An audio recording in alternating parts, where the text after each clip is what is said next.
Assalamualaikum, selamat pagi. Tes suara, Waalaikumsalam, Dokter Lakif. jelas ya. Suaranya jelas, Dokter. Bu Riri nanti kira-kira Prof Mengsing eh, Mengsing Wu, Prof. Wu. Nggih. presentasi dulu, kemudian diskusi dulu sampai selesai, baru saya kita apa gimana ya? Jadi presentasi terlebih dahulu dari Prof. Wu, kemudian dilanjutkan Dokter Lakif, kemudian diskusi panel, Dokter. Oh gitu. Nggih. Nggak beliau selesai, kemudian diskusi panel dulu, nanti baru mungkin dia ada kerjaan lain gitu.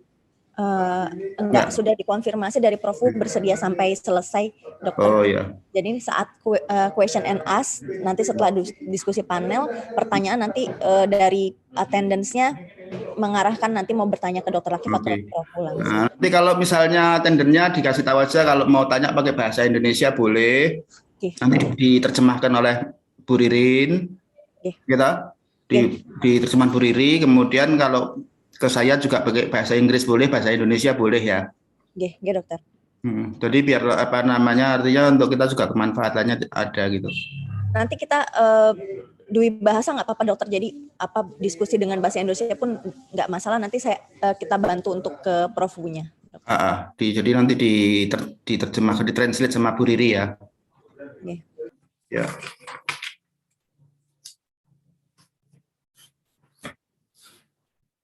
Assalamualaikum. Pak Lakif. Halo.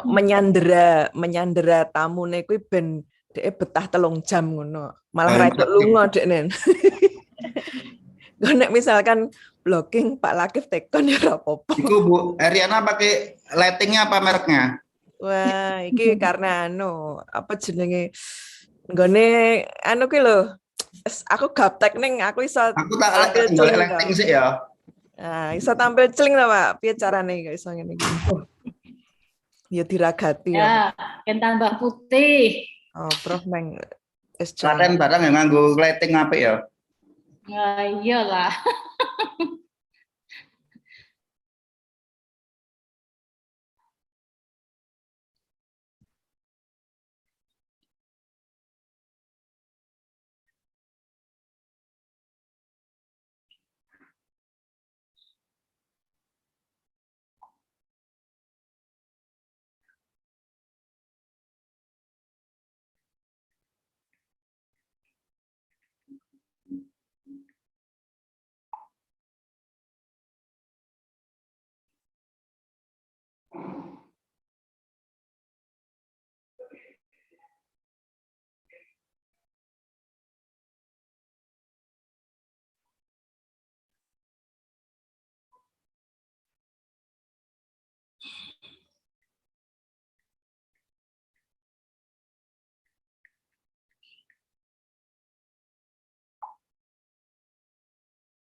Dek, Dokter Dono nggak bisa masuk ke link Zoom, katanya nggak valid. Coba diulang dong,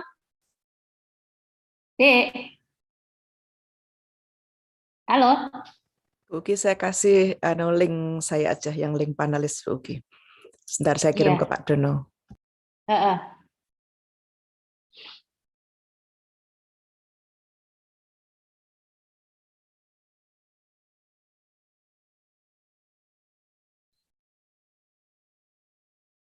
Atau mungkin kalau sudah dibuka satu orang nggak bisa dibuka yang lain? Bisa, Dokter. Bisa. Kayaknya iya deh, coba. Oke, toh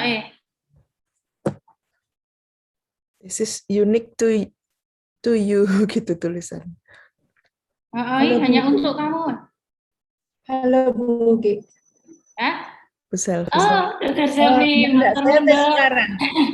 Selamat ya, saya hanya tes suara. Soalnya ini tadi agak lumayan perlu benah-benah. Jelas ya suara saya ya? Iya. Wah, jelas sekali. Terima kasih. Bu Selvi. Ya, sukses loh. Just. Alhamdulillah. Yeah.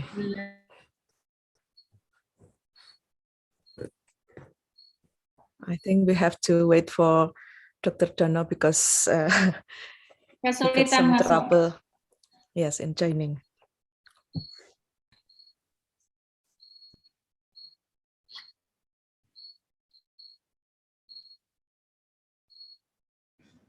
Linknya Dokter Dono sudah dikirimkan ke Dokter Uki, dokter.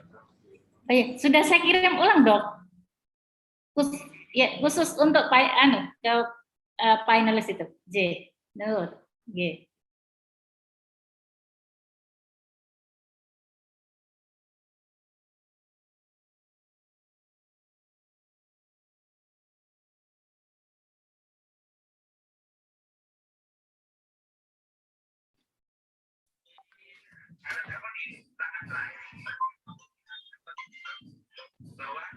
Halo.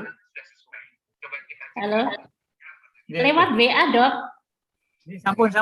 Saya sudah masuk. Oh, iya. Oke.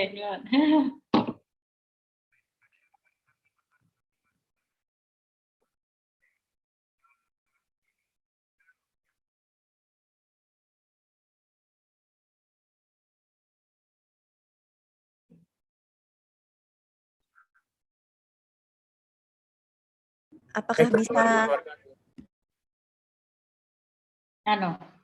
Mungkin background-nya Dokter Dono sudah diberikan background. Mungkin dikirimkan WA nggih. Masih pakai pikiran lama. Nggih. Ya, kebalik ya punyanya Dokter Dono ya. Gimana? Kebalik. Sudah Pak saya Dono. WA, Dok. Gimana?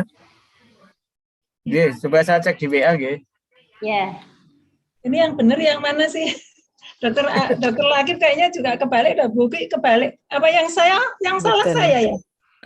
Tempat saya Gimana? enggak kebalik, Bu. Tempat saya kebalik sebentar. Enggak, tempat saya enggak. Saya punya virtual background beberapa ini dokter selfie. Jadi itu belum Pak ganti yang Dono baru. kayaknya, Pak Dono yang Ya, saya ganti ini, Bu. Itu kan Bu Eri, punya aku kebalik enggak? enggak, Semua Buki betul. semua Buki baik betul. di tempat saya. Semua baik, enggak ada yang kebalik. Apa iya? Mana Pak Dono kebalik Bu Eri kayaknya. Oh, betul. Itu- Karena Pak itu Dono yang pakai yang lain.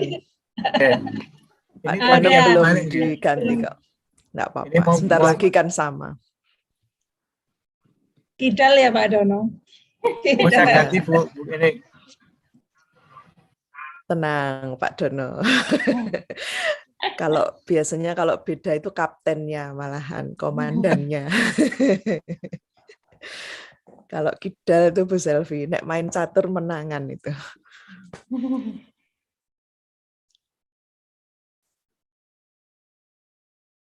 Mungkin gimana Bu Riri? Apakah kita mulai atau Pak Dono mau say hello kita dulu bisa sama mulai?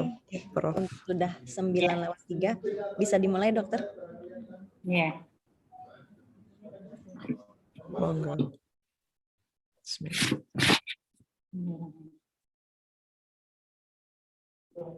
Assalamualaikum warahmatullahi wabarakatuh.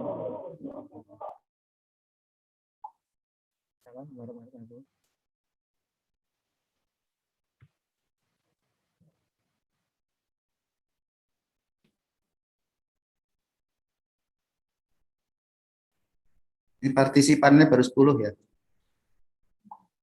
Enggak apa-apa. Baru dibuka, dokter, ininya. Meriska, Sheet-nya. mic-nya kurang jernih ya Meriska ya? Coba cek ulang Meriska. Dokter. Halo, Assalamualaikum. Apakah jelas, dokter? Kurang itu Bang. seperti di dalam tabung gitu suaranya.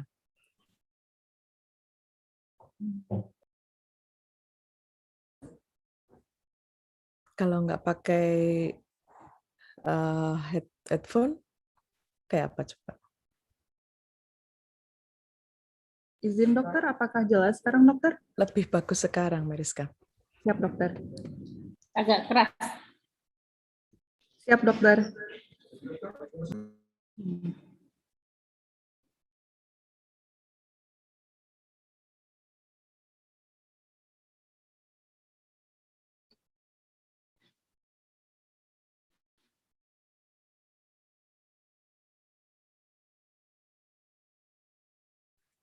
Oh, Prof sudah masuk ya ini? Sudah. Ini belum kamera Tadi ini. sudah masuk. Tadi Oke, sudah cek pagi-pagi sama Miss Juljan. Oh gitu, oke. Oh, oke. Iya. Karena masih di mute, saya tidak bisa mau ngomong ininya. Kalau Oke. dia belum Nanti masuk, ya belum aja. Waktu saya opening, saya minta Dr. Dono menyapa sebentar di tengah saya opening ya, Dok ya. Oke, monggo ya. Monggo Bu Riri, bisa mulai aja Mariska.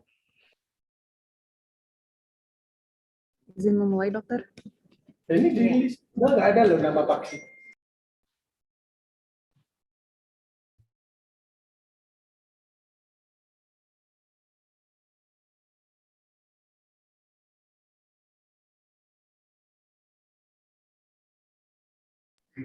Assalamualaikum warahmatullahi wabarakatuh. Good afternoon, everyone. Praise to our God and his prophets. To the honorable guests and participants, the Dean, Professor Dr. Efiono, Consultant Pulmonologist, represented by Dr. Selvi Handayani, MCAS, our panelists, Dr.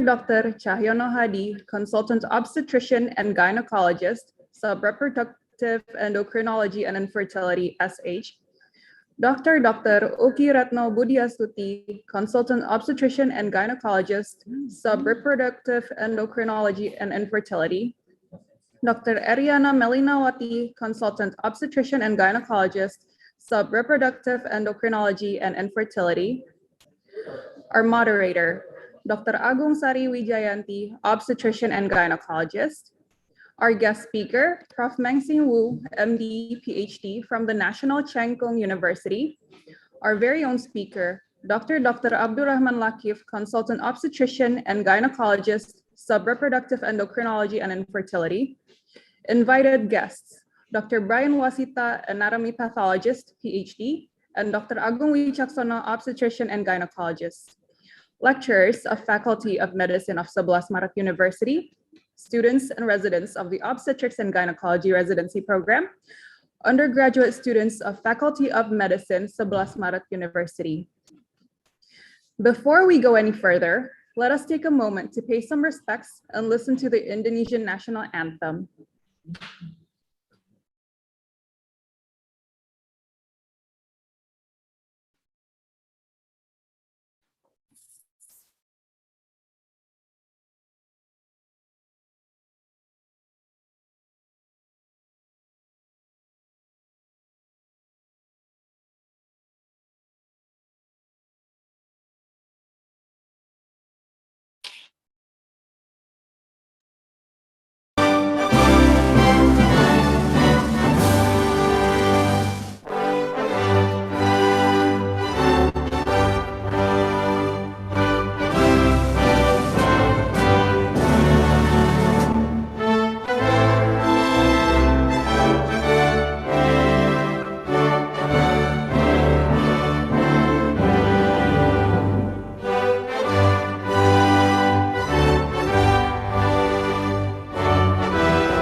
di bawah panci Pancasila, di dalam kiprahnya Tridharma, pedomannya dengan tempat semangat yang memecah demi keagungan dan keluhuran alma mater 11 Maret, alma mater tercinta.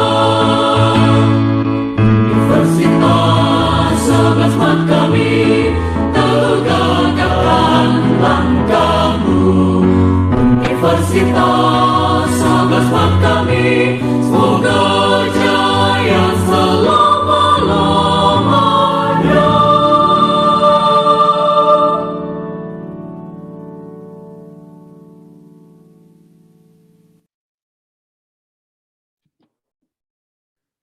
Welcome to World Class University's International Guest Lecture on Endometriosis, where we'll talk about early onset fetal growth restriction diagnosis and future treatment options. Today's webinar is a collaboration between 11 Maret University's OBGYN Fertility and Endocrinology Department with the National Cheng Kung University. Today's welcoming and opening speech will be brought by 11 Maret University's Head of OBGYN Residency Program, Dr. Uki Ratno Budiastuti, Consultant Obstetrician and Gynecologist, Sub-Reproductive Endocrinology and Infertility, and the Dean's Representative, Vice Dean, Dr. Selvi Handayani, MCAS. The highlight of today's session will feature guest speaker, Prof. Mengsing Wu, MD, PhD, our very own speaker, Dr. Abdurrahman Lakif, Consultant Obstetrician and Gynecologist, Sub-Reproductive Endocrinology and Infertility, and it will be moderated by Dr. Agung Sari Wijayanti, Obstetrician and Gynecologist.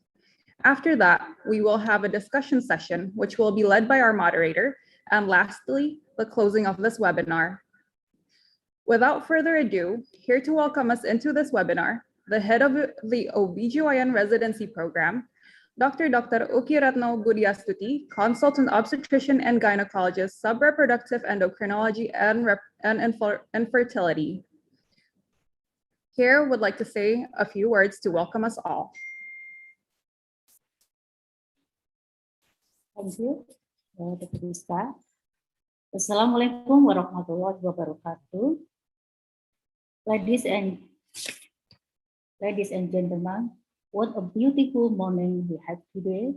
This tremendous compliment gave me immense spirit to welcome my special, remarkable guests and all of your signing present here. Welcome and enjoy the meeting. The Dean of Medical Faculty, Universitas 11 Maret, Professor Dr. Regional Pulmonologist Consultant, the Vice Dean of Medical Faculty, Dr. Paramasari, PhD, Dr. Dias Kurnia, Neurologist, Dr. Selvi Handayani, the International Collaboration Team, Dr. Brian Waswito, PhD. The team from UNS had performed Memorandum of Agreement UNS and NCKU, Dr. Dono Indarto, PhD, Dr. Anang Grimolyo, Pediatrician Consultant, Head of the Department of Obstetric and Gynecology, Medical Faculty UNS, Dr. Edwin Yuliandoro, OBGYN Petomaternal Consultant. And I would like to extend a special welcome to our guest honor, the Excellency Prof. Mengsing Wu, Medical Doctor, PhD, who will be important speaker later today. The second lecturer from ONS, Dr. Abdurrahman, OBGYN Consultant. Finalist team from Division Fertility, Endocrinology, Reproduction, Dr. Cahyono Hadi, OBGYN, Director of Mowardi Hospital, and Dr. Eriana Melinawati, OBGYN Consultant.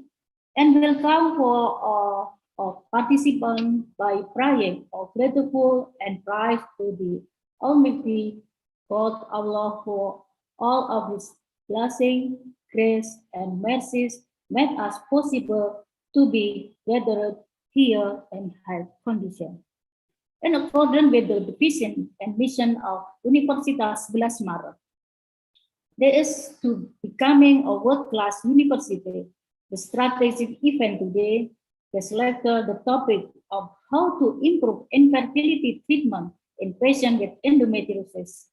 As we know, because endometriosis with infertility is the most problem in the world, so endometriosis is very important to be managed.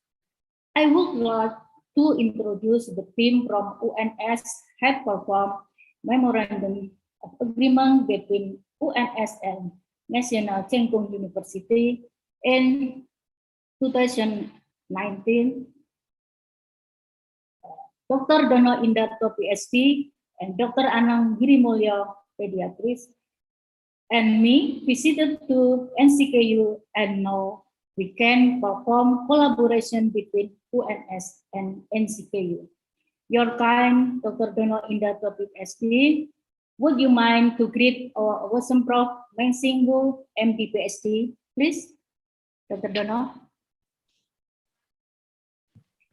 Thank you very much, Dr. Uki Pudirno Priasuti. Good morning, everyone. Thank you very much for this occasion this morning. I will say a good morning as well to Professor Meng. In this occasion, he will deliver the international case lecture about the endometriosis. And it's a great opportunity for us because we have already collaboration between UNS and National Cheng Kung University. And as mentioned by Dr. Uki, at the time, we are in three, Dr. Uki, Dr. Anang, and me visited to NCKU in 2019, and we and the team from Faculty of Medicine, Universitas 11 Maret Surakarta, and the Dean of Medical College of National Cheng Kung University have signed a memorandum of action. So this morning, this is the this is the real action from this collaboration. So for me, and this is a great pleasure to invite Professor Wu to share about the knowledge in endometriosis. Welcome, and please enjoy visiting Indonesia, especially Universitas 11 Maret, although we are meeting virtually. I think that's all. My greeting to the Professor Wu for the international case lecture this morning. Thank you very much. Thank you, Dr. Dono Indarto, and thank you, Dr. Anang Girimulyo, pediatrics consultant. We are very happy and grateful for the presence of Prof. Wu. We wish and hope this program will be continued and we can send resident option and pediatric program to NCKU as soon as possible. We hope this pandemic will be ended soon. What amazing meeting have run for this discussion. As the head of Department Resident Obstetric Gynecology, I express my super great pleasure for your kind attention and my gratitude for all of the remarkable contribution. All of our honorable guests and participants are the best audience today in this opportunity. Wassalamualaikum warahmatullahi wabarakatuh. Waalaikumsalam warahmatullahi wabarakatuh. Thank you, Dr. Uki Ratno Budiastuti, Consultant Obstetrician and Gynecologist of Reproductive Endocrinology and Infertility, and also Dr. Dono Indarto for gracing us with this wonderful welcoming speech. Next, let us welcome Vice Dean Dr. Selfie Handayani MKes to say a few words. Thank you, our smart MC, Dr. Mariska Dwi Kasana. Do you hear my voice clearly? Yes, Doctor. Okay, thank you very much. Bismillahirrahmanirrahim. Assalamualaikum warahmatullahi wabarakatuh. Good afternoon, everyone. On behalf of the head of the Faculty of Medicine, Universitas 11 Maret, it is my pleasure to welcome you to this part of the world-class university program series entitled Webinar International Guest Lecture on Endometriosis, which was organized by Obstetric and Gynecology Training Program, Faculty of Medicine, Universitas 11 Maret. First of all, let me express my deepest gratitude to all participants who have taken their precious time to attend this webinar. In particular, I would like to express my sincere appreciation to our invited speakers. First, Professor Meng Sin Hu, MD, PhD from Department of Obstetric Gynecology, National Cheng Kung University of Taiwan. Good morning, Professor. Morning. Nice to meet you, and thank you for your willingness to share your experiences here. And also the second speaker from UNS, Dr. Abdurrahman Lakif, Specialist Obstetric Gynecology Consultant, FED. Good morning, Dr. Lakif. Good morning, Dr. Yeah, nice to meet you again. Okay, and also to the panelists, Dr. Uki. Dr. Uki, besides she is a head of gynecology training program, is also the panelist today. Halo Bu Uki. Baik semua, Thank you. ya luar biasa.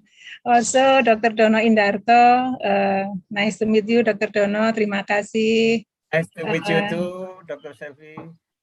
Also Dr. Eriana Melinawati, SPOG. I'm sorry, I cannot what I have to said about SPOGK fair. I'm sorry. It's I'm okay. sorry.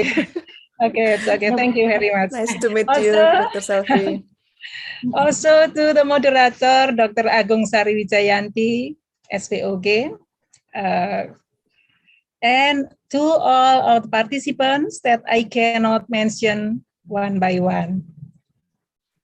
The Faculty of Medicine, Universitas 11 Maret, has strong commitment to grow into a world-class university.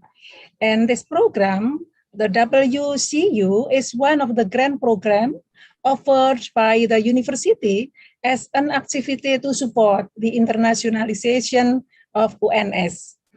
Right now, from September to November 2021, we are holding more than 20 international guest lectures with speakers from many countries and almost all continents, like Australia, Europe, America, and also Asia, from Taiwan also, like today.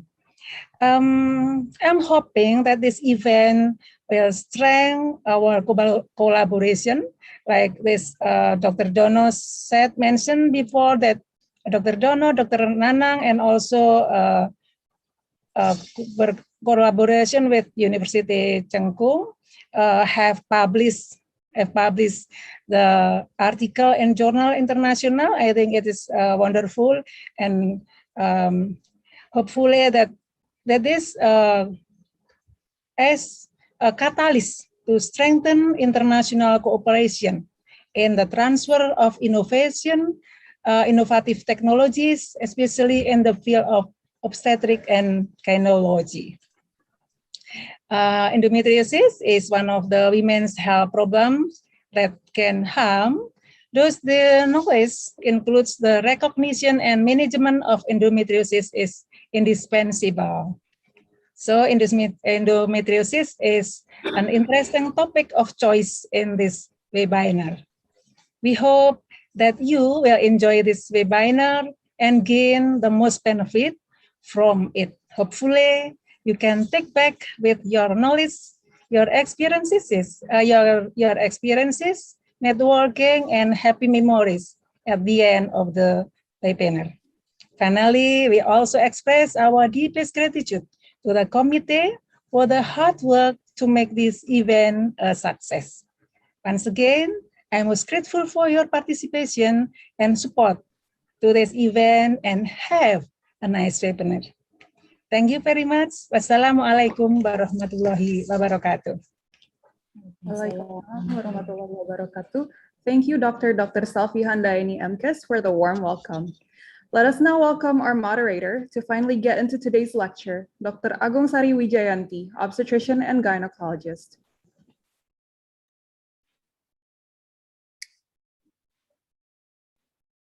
Dr. Agung Sari Wijayanti, obstetrician and gynecologist, is a medical staff of Obstetrics Gynecology Department of Mawardi Hospital, Surakarta, from 2021 until present day.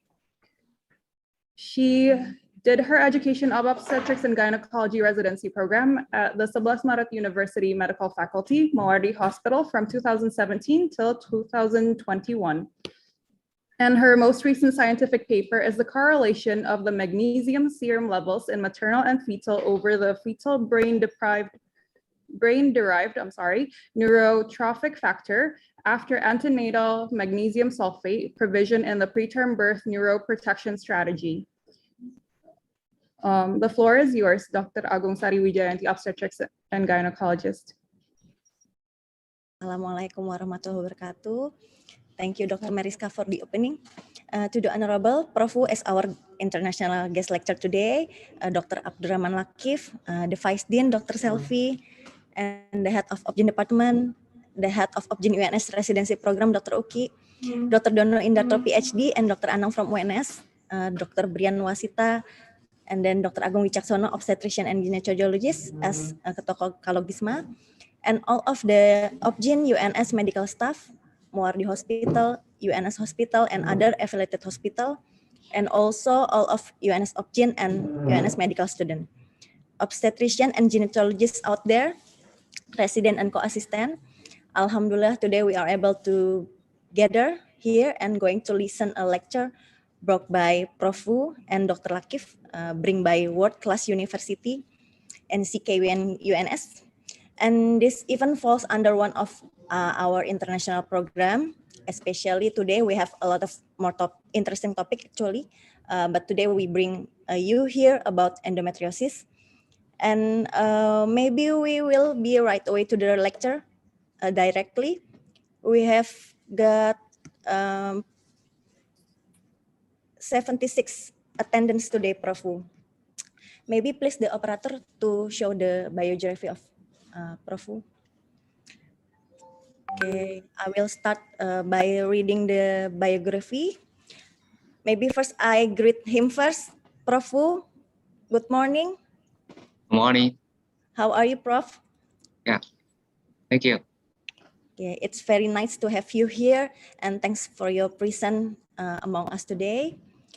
Prof. Meng Sing Wu, MD PhD, comes from Department of Obstetric and Gynecology, NCKU. Now he is work in National Cheng Kung University College of Medicine, Taiwan. An educational background, the latest is a PhD in National Cheng Kung University, and now experience as a professor in NCKU. The latest publication of him is Raloxifene ameliorates glucosamine-induced insulin resistance in ovariectomized rats, published in 2021. Okay, thank you, operator. Please, Prof. Wu, maybe you could prepare your presentation. Okay. We all know that endometriosis appears to be one of the gynecologic problem and affect about 5% of reproductive age. And we have our lecture now to present how to improve infertility treatment in patients with endometriosis. Prof, we have 45 minutes, and we will remind you in the last 5 minutes maybe. Okay. Please. Thank you, Dr. Sorry. And thank you for inviting me for this international guest lecture. Of course, my specialty is in endometriosis. So my today's topic is the how to improve infertility treatment in patients with endometriosis. As we know, endometriosis is a very common benign disease in gynecology, especially it affects about 10% of women with in reproductive age. Of course, they had suffering about dysmenorrhea, dyspareunia, and especially in infertility. Of course, they will reduce the quality of life. Because my research topic is focused on the hypaxia, so some of my slides will show how hypaxia will affect the endometriosis, because it will increase the heating ability and dysregulate the estrogen biosynthesis.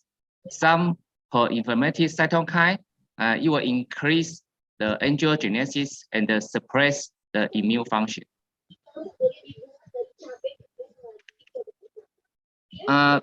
Because I have the study in USA, and at that time I start from in the period the hypaxia is a very early theory. So I start from that time about 2007. I found the hypaxia will affect the leptin. The leptin is one kind of pro-inflammatory factor and a pro-genetic factor. He will induce the angiogenesis. So these two, maybe 20 years, I focus on hypaxia and find many pathways. It will affect the angiogenesis. So we could see it will affect many processes in the development of endometriosis. First, the retrograde. When the endometrium retrograde into the peritoneal cavity, it try to develop in the peritoneal cavity. So in early development, he will in the hypaxia will induce the stronger adhesion ability and some investing ability, and of course he will regulate some biomarker in the microenvironment of peritoneal cavity. This factor will affect the immune function, especially it will decrease the phagocytosis, especially in macrophage and some NK cell in the peritoneal cavity. Then it will induce the disease progression. Of course, it will via angiogenesis and some cytokine to induce the cell proliferation. So the hypaxia will, of course, we know that it will induce the development of endometriosis, but this situation will also affect the process of infertility. The first, it will affect the endometrium receptivity. It will impair the sperm and the oocyte interaction and affect the embryo growth. And in this environment, in the ovary, you will also affect oocyte mitochondrial function and poor. It will induce poor oocyte quality and also affect the oocyte fertilization. Because the existence of endometrioma, it will increase the primordial follicle recruitment and increase the preantral follicle atresia. These two pathways will reduce the ovarian reserve. It will lead to the AMH level decrease. So he's via the burnout hypaxia. We could see if the endometrium, it will have the toxic content, and he will induce the focal oxidative stress. Then it will induce fibrosis and reduce the microvessel density. Then it will reduce the follicle maturation and the density. So you could see, of course, we know the AMH level will decrease with when the age is increased. But the gray color is the bilateral endometrioma. The gray color is the unilateral ovarian endometrioma. You could see, especially in bilateral endometrioma, the AMH is much decreased. And of course, in unilateral endometrioma, the decrease is not so obvious with the bilateral endometrioma. And of course, when we try to help these women with the IVF treatment, we could find their oocyte. The oocyte is a poor quality, and you could see they have many dark granules in the cytoplasma. So in the cytoplasma, you could find they have the normal meiosis binder and the chromosome misalignment, and of course it will affect meiosis. And just as I say, you will have some dark granule, and the zonal peroxide is hardened. It also affects the sperm and the oocyte interaction. Then once they are fertilized, they also will decrease the blastocyst hatching. So it will affect the fertilization and also decrease the implantation rate. The endometriosis have several expressions. The yellow is the peritoneal endometriosis.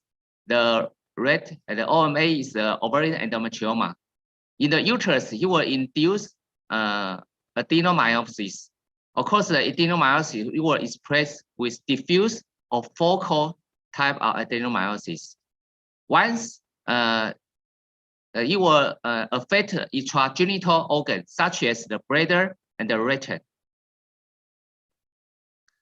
So I think if you have experienced most of the women with endometriosis who they were pregnant spontaneous, and the successful rate is not different with the normal population.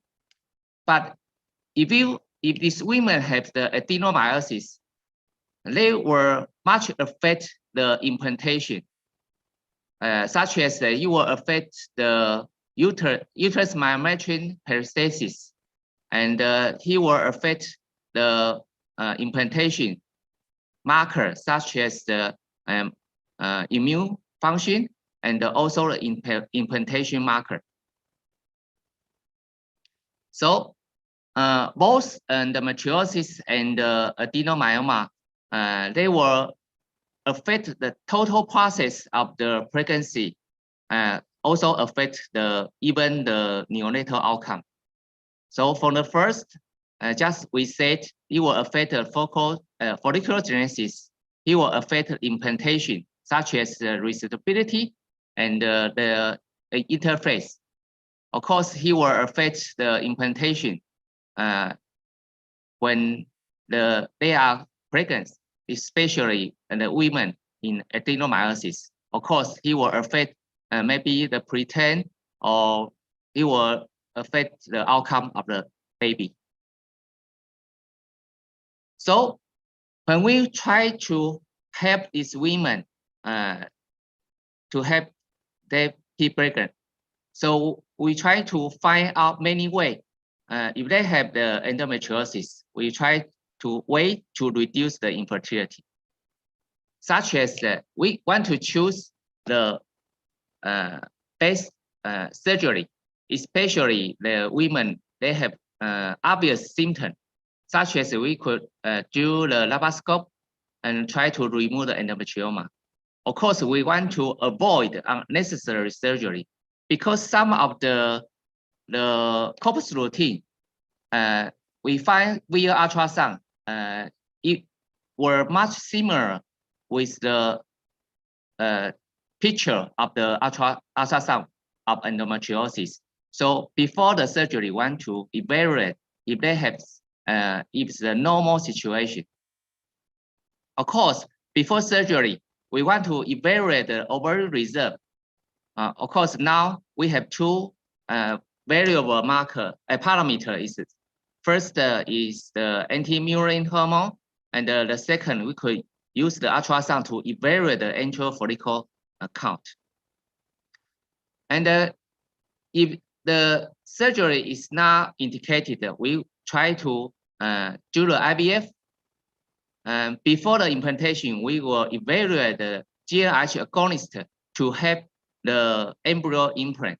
Of course, we will help them try to modulate their lifestyle. If everything is unbearable, maybe we try to cryo their oocyte or even embryo. Of course, the last procedure, maybe they have no choice. They want to do the egg donation. So today's topic, I want to focus on some of the measurements to try to help them. First, we want to plan the best procedure for these women with endometriosis. Is for surgery or for ART.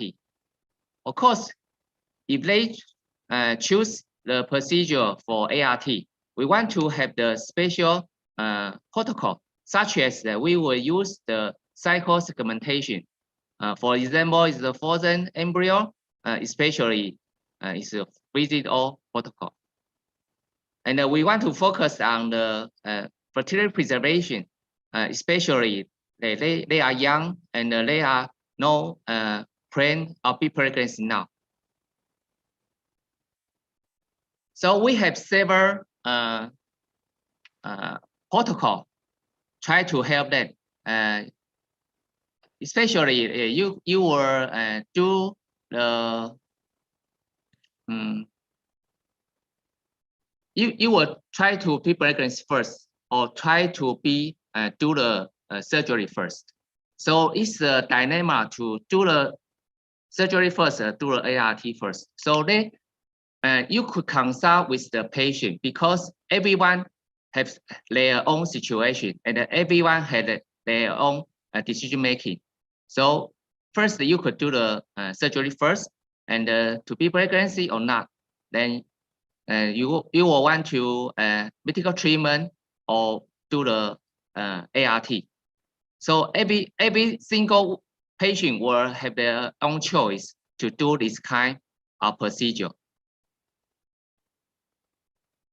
So if women have endometriosis before ART, you want to think about especially in a woman have the endometrioma, you want to wait or we want to surgery before ART. So if the women choose the expect management, the benefit is that you could avoid surgery or even the complication during the surgery. Of course, no surgery may be, they will obviously compromise their ovarian reserve, and they will no delay for their ART. But the risk is, because the endometrioma is still there, they have also had the symptom, and sometimes the endometrioma will rupture. And when you want to do the oocyte retrieval, the endometrioma will affect to gut this oocyte. Of course, this will infection or contamination.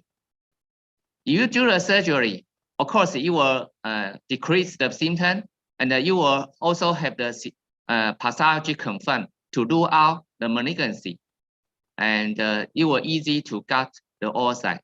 Of course, it will reduce the ovarian reserve, and it will some complications such as the adhesion. So if you want to do the surgery, you want to think about which factor will affect the ovarian reserve, such as bilateral endometrioma, because when women have the bilateral, you want to consult with them because it will decrease the ovarian reserve, obviously. And you want to measure the ovarian reserve because you want to sure the ovarian reserve is already decreased or not. And you will evaluate the ultrasound to think the ovarian reserve in the ovary, such as they are younger or older. And of course, the surgery ability is important. And you want to sure if they have the previous surgery, because the recurrent, it will also decrease the ovarian reserve, obviously.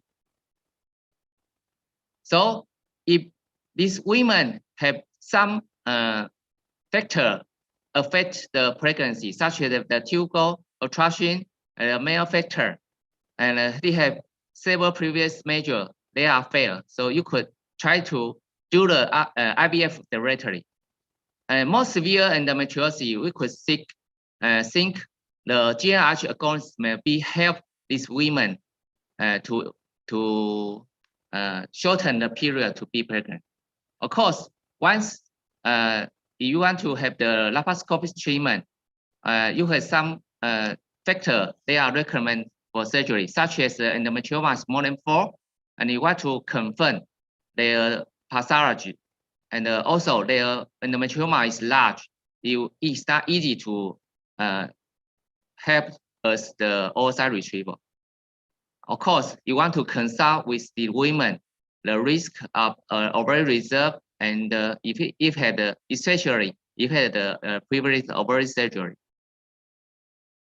So they have some marker you could help them to do the decision making. Of course, you could evaluate the ovarian reserve first, and of course the women, their priority is the surgery or ART. Of course, the age, when they are young, you will favor surgery, and the duration is short, and they have no other infertility factor and no previous surgery, and they have symptoms, is obviously you could choose the surgery. And if their endometrioma is bilateral, you could choose the ART directly, or they are affected of the endometrioma, adenomyosis, you try to do the ART as soon as possible. Also, just we said they have many markers, it will affect the prognosis. So it has 4 markers here. When the AMH level is less than 2, the antral follicle count is less than 10, and they have previous surgery with the endometrioma. They will also affect your decision. So just I said, the women with endometrioma is not so much affect the success for their pregnancy. But when women have the adenomyosis, it will much affect the clinical pregnancy rate. When women has the adenomyoma, you could see from the meta-analysis, you could see the endometrioma, adenomyoma will affect the clinical pregnancy rate. So at this time, especially the women with endometrioma, we use the GnRH agonist to help them with the downregulation effect. It will much improve the pregnancy outcome, especially it will help the miscarriage rate will much decrease. If the women with the adenomyosis, they have not combined with the GnRH agonist treatment. So especially in women with the adenomyoma, we could use the long protocol or ultra long protocol. But when you use the ultra long protocol, the clinical pregnancy rate and live birth rate will much increase. Of course, the miscarriage rate were much lower. So the GnRH agonist is the much easy to manipulate because their dose is 1 month or even 3 months.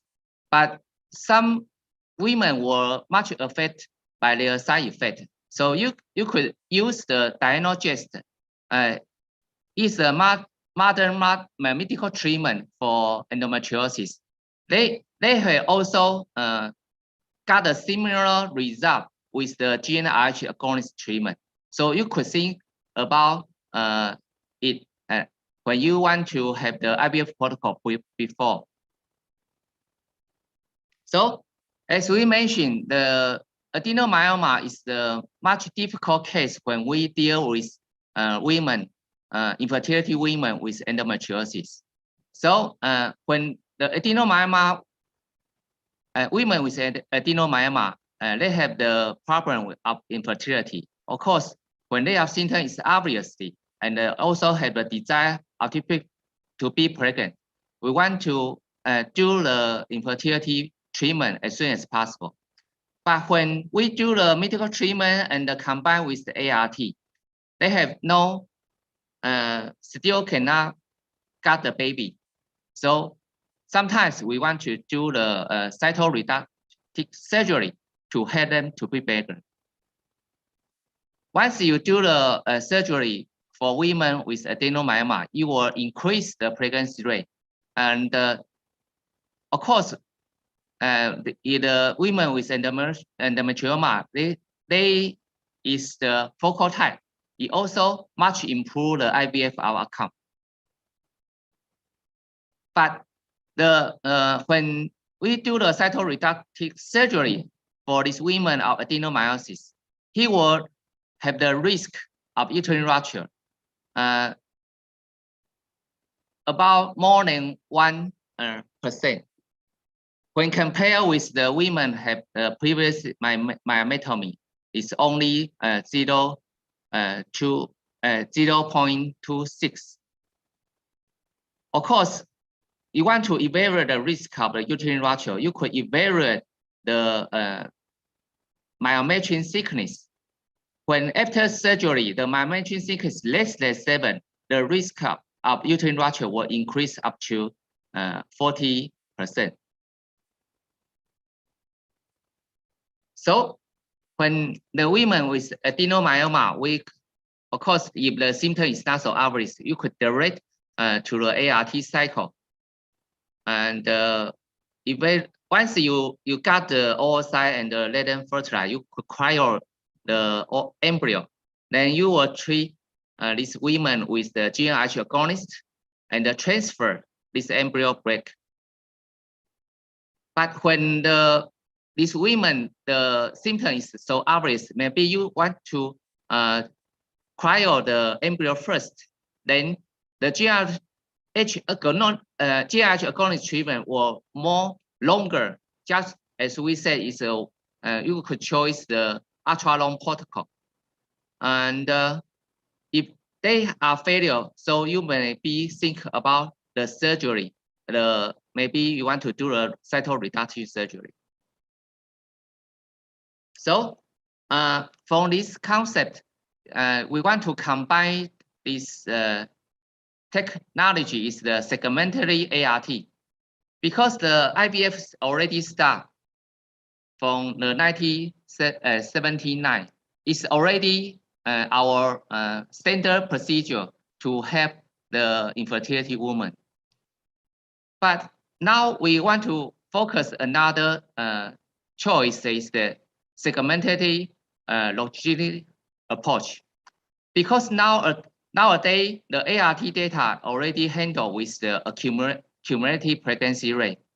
So maybe they got the ovarian stimulation and got the oocyte and cryo the embryo first. Then, especially for example, especially for women with adenomyoma, they want to reduce the CA125 level less than 35, then you will transfer the embryo break. It will increase the successful rate. So we could do the segmented longitudinal approach. So you could do, you could call it a deferred embryo transfer trajectory. And this deferred trajectory will, because we do the oocyte retrieval, the drug or the medicine will affect the endometrial resistability. So you choose the deferred embryo transfer, you will much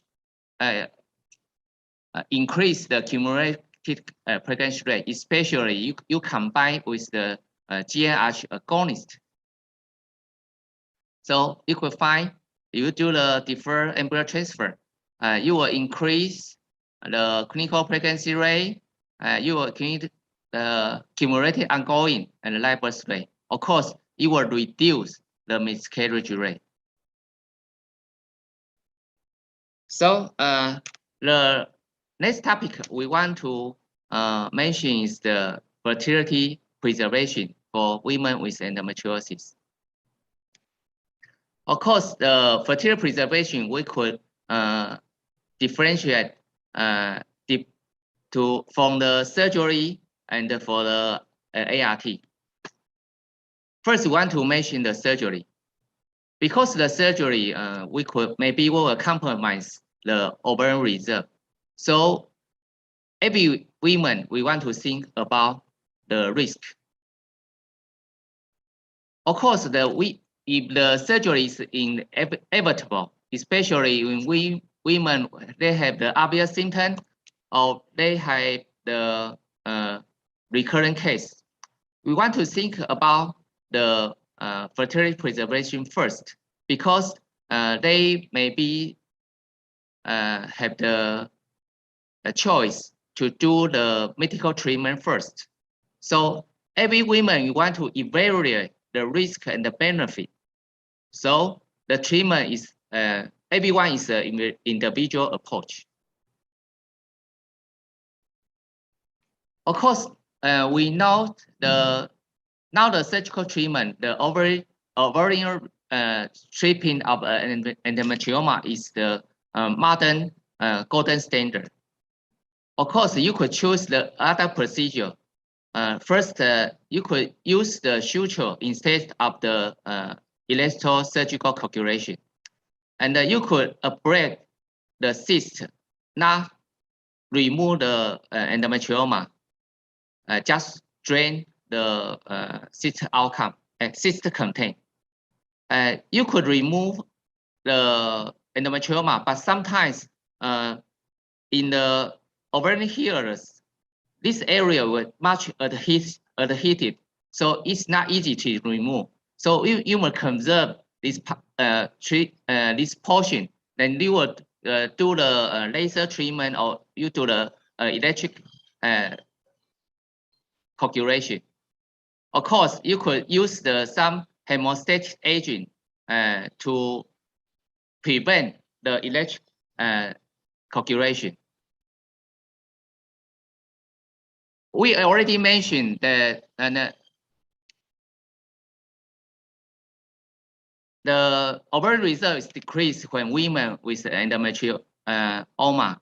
So you could see the women without endometrioma, the AMH and the is much better than the women with endometrioma. So the doses of the gonadotropin is much less, and you could retreat more oocyte than women with endometrioma. Of course, when women endometrioma, they have also effect of their age. When a woman is less than 35 years, their antral follicle is much better, and you could retrieve more oocyte and more mature oocyte. Of course, their critical pregnancy rate and the cumulative pregnancy rate is much better. When you more stratify these women with surgery or not, we could find no matter women with less than 35 or more than 35, the women have previous surgery or less mature oocyte and less clinical operation rate. Of course, the women more than 35 years, the successful rate is much less. So for women, once they want to do the operation, we want to think about if they have the bilateral endometrioma or if they have the previous surgery, especially they have the contralateral endometrioma. If they have the multiple surgery or we have many risks such as they have severe pelvic adhesion. So if had this risk, you could consider the fertility preserve if they have no urgent to be pregnant. You want to cryo their oocyte or their embryo first. But when these women have the low ovarian reserve, you also want to consider the fertility preservation. Or they have the old age, you also want to consider this procedure. Once you want to stimulate the ovarian stimulation, we have many protocols to induce the follicle for oocyte retrieval. Of course, the modern standard protocol is the antagonist protocol. But recently, the PPOS, it means the progesterone priming ovarian stimulation protocol is also available, especially for the women with endometriosis. Some of them will decrease ovarian reserve. Maybe we want to choose the PPOS protocol to help them. When we compare these two protocols, you could see the oocyte retrieval rate is much similar. So you could depend on this women's situation to choose the suitable protocol. So when women have tried to have the fertility preservation, we want to think about swab analysis. First, the trend is that you could preserve their own oocyte because some of the women, they have multiple surgery, they will have the decrease the ovarian reserve. When they are married and want to be pregnant, they will find they have no oocyte at all. So you do the fertility preservation first, they will have their own oocyte. Especially now we have the very advanced advantage in the cryopreservation. So you much improve the successful rate, even the oocyte or the embryo. But the weakness is that because you want to do the fertility preservation, you will pay for the cost. Much of the country, the insurance don't cover this area. So I think it is the most reason the women, they will not do the fertility preservation course. Of course, you will risk because you want, when you do the oocyte retrieval, you will have the hemorrhage and even the ovarian abscess. So you could preserve the oocyte before you have age or the surgery effect. And you could affect IVF when they are old, and at that time, they will have the fewer oocyte. And of course, you will avoid the oocyte donation for these women have the poor ovarian reserve. But much of the threat is that when they are young, they will psychological infect, especially they have no sexual exposure. So I will have the case sharing is that this case is the infertility with the adenomyoma. He had no pregnancy before and he already married for 7 years. He had previous bilateral endometrioma and they do the laparoscopic treatment. In this period, before surgery, he had the AMH level is the near 3, but their CA125 levels more than 1,000. Now you could see the uterus, the posterior wall myometry is increased. They have the adenomyoma here, and their endometrioma is so severe of affect the GU. It means that you will invite the ureter, and you will some hyponephrosis in the left side. So once they do the surgery, you could see the AMH level is much decreased from near 3 to 0.33. So when they come to our infertility clinic, we do the oocyte retrieval. It means that we do the ART first. At that time, we choose the PPOS protocol. We got the 4 mature oocyte and the fertilize and the freezing off. During this period, because she has the adenomyoma, we continue with the medical treatment, such as the GnRH agonist. Of course, once they receive the GnRH agonist, the CA125 is decreased. After treatment, they try to be pregnant spontaneous, but it also cannot do this result. So they do the oocyte retrieval. But after they do the oocyte retrieval, the CA125 is much increased. They will follow with the medical treatment with the diagnosis. After oocyte retrieval, of course, she had the adenomyoma. So we do the HIFU. The HIFU is the high intensity focused ultrasound.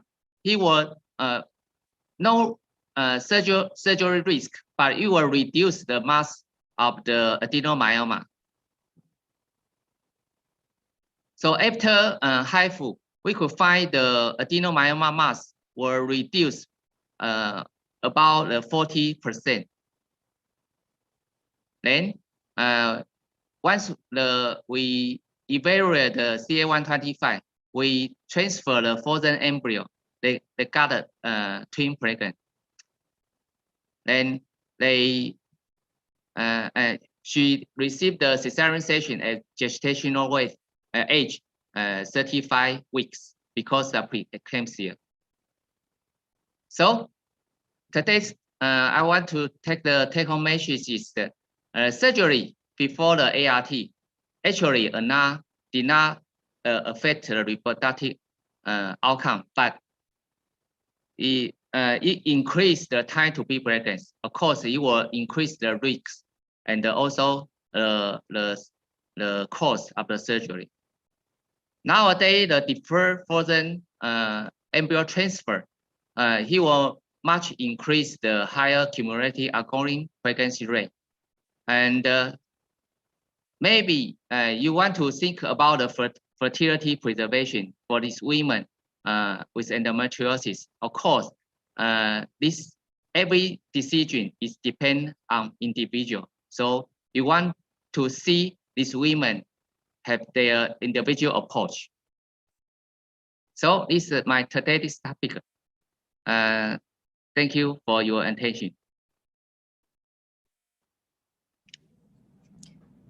Thank you, Prof. for the presentation. Okay, that was the topic about how to improve the fertility in a patient with endometriosis. And for the next presentation, we have Dr. Abdurrahman Lakif. He will bring the presentation title of endometriosis case in infertility, operative versus non-operative management. Dr. Abdurrahman Lakif, obstetrician and gynecologist, consultant FAIR or RAY, is a staff educator and lecturer, Division of Fertility and Reproductive Endocrinology, Department of Obstetric Gynecology, Dr. Muardi Hospital. He's a medical staff and lecturer. And for the educational background, the latest is a doctoral program in Faculty of Medicine, Gajah Mada University in 2015. And the latest scientific paper of publication is the effect of autotransplantation to estradiol level of early menopause with star rats, and also effectiveness of platelet-rich fibrin compared with conventional therapy towards wound dehiscence of post-operative laparotomy, published in 2000 and okay. For the Dr. Lakif, please you could give us a presentation, and the time is 20 minutes. Please, Dr. Lakif. And the lecture will be bring in English.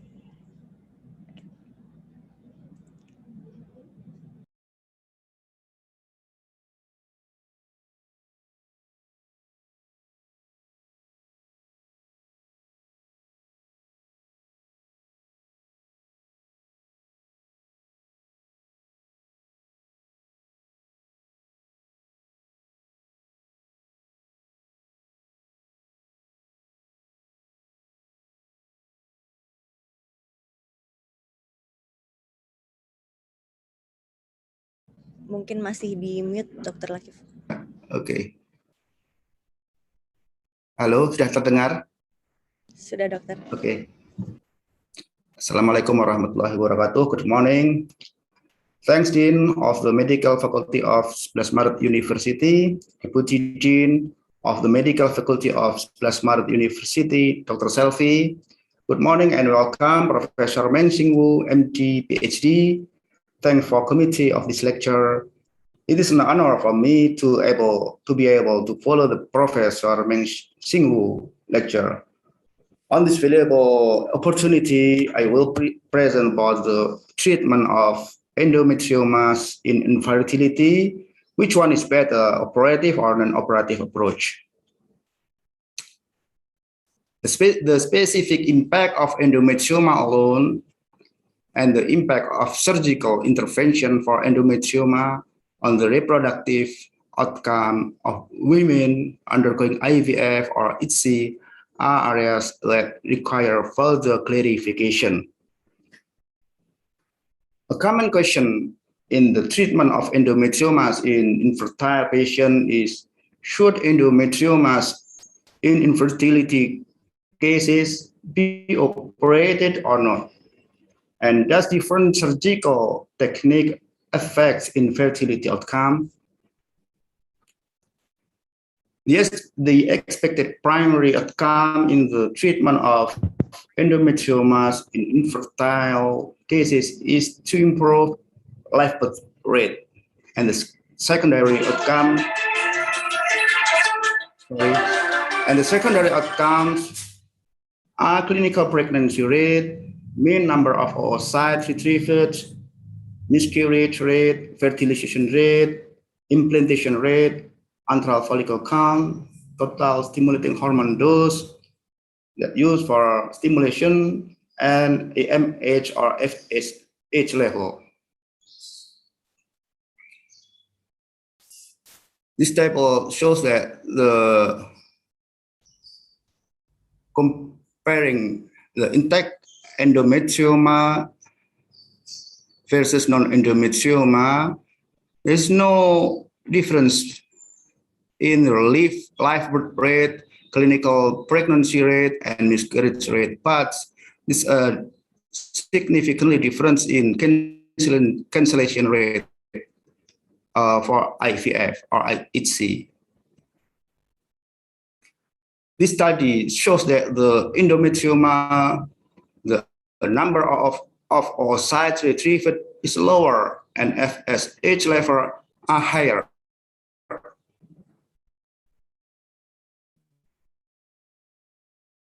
Then in non-endometrioma patient, dose used for stimulation. This table shows that not significant difference in live birth rate and clinical pregnancy rate post cystectomy of endometrioma.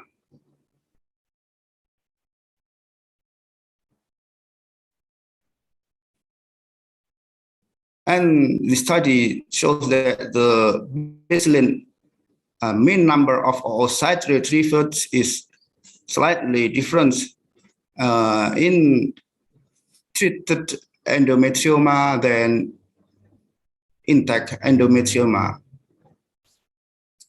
But there is no significant difference in FSH level between treated endometrioma and intact endometrioma.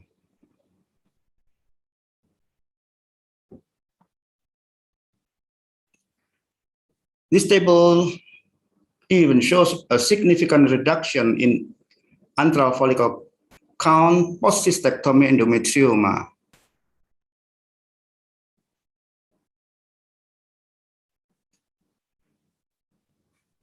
And the advantage and disadvantage of endometrioma surgery before ART versus intact endometrioma during ART. The risk of surgical treatment of endometrioma prior to ART are surgical risk, bleeding pain, infection, visceral injury, impact to the ovarian reserve.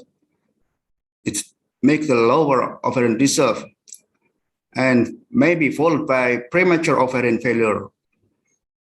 The incomplete surgery in the disease recurrence and surgeon's competency and learning curve, potential delay of ART, and the risk of intact or untreated endometrioma during ART are the accelerated progression of the disease, follicular fluid contamination, pregnancy-related complication, increased requirement of GnRH, cause and side effect. Infection to the endometrioma and diagnosis of occult malignancy, as we know, about 0.5% of endometrioma grows to malignancy, and chemical peritonitis, risk of chemical cancellation, and challenging oocyte retrieval, more difficult to retrieve oocyte in endometrioma patient. Contrary to the previous study, this study showed that antral follicle count increased after cystectomy and FSH level decreased, but oddly, AMH also decreased significantly.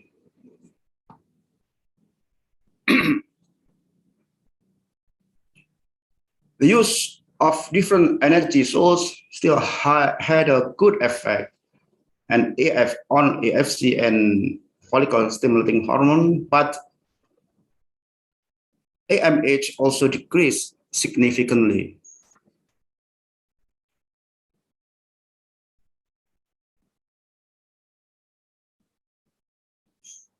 Okay, this table shows that the endometrioma ablation of lesion bed also increased live birth rate.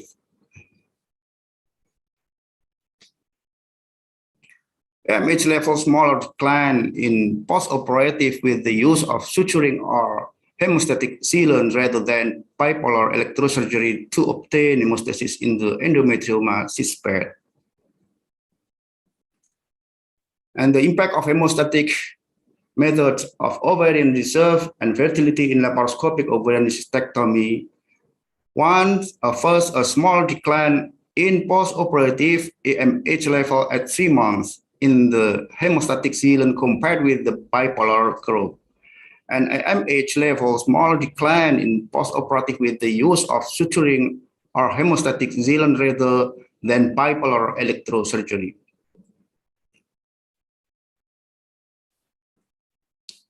Xing Yu from Taiwan have a study in 2010 that the retrospective study at the teaching hospital in Taiwan demonstrated a significantly higher live birth rate after IVF in patients who had undergone prior endometrioma excision by an attending physician compared with a resident or fellow. Particularly for endometrioma excision experienced surgeon remove less ovarian, and the surgeon experienced mid fat live birth rate after endometrioma excision. This study shows that the effect of hemostatic technique between suturing group versus electrocoagulation group on FSH, LH, estradiol, AMH, and FSH. LH, estradiol, and AMH level before surgery were not significantly different, but after surgery, in 1 month and 6 months observation, that the return of the FSH, estradiol, and AMH level were better in the suturing group than in the electrocoagulation group. This indicates that the hemostatic technique has an indifferent effect in ovarian function or ovarian reserve. This table shows that antral follicle count and peak systolic velocity levels were higher in the suturing group than in the electrocoagulation group.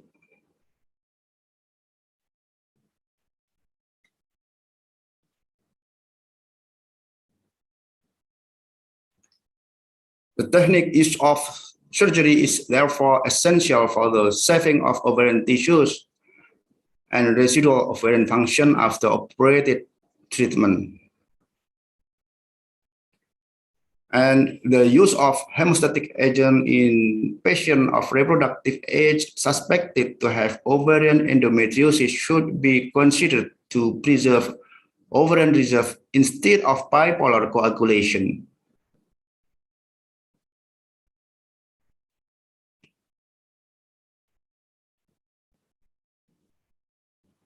And the take-home message that first, the reduced ovarian reserve may be attributed to the presence of endometrioma per se and the impact from surgical intervention. The second is individualization of care for women with endometrioma prior to IVF, or ITSI may help optimize their IVF or ITSI results. And the third is surgeon experience may affect live birth rate after endometrioma excision. Thank you for your attention.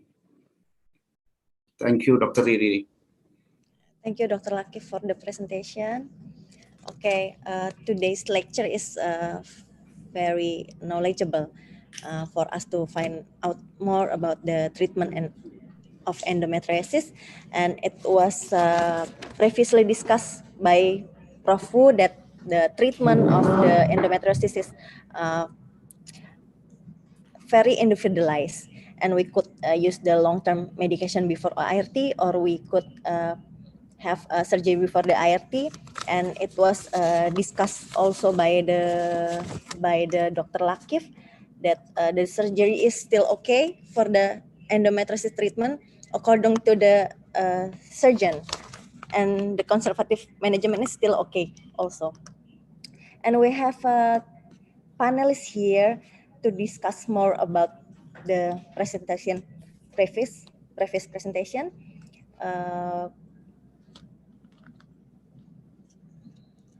Dr. Uki and Dr.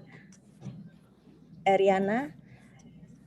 The panelists can give the discussion or ask about the case to the presentation, to the presentant, Dr. Lakif or Prof. Wu.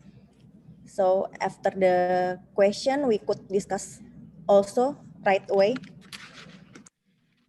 First, we give the chance for the Dr. Uki.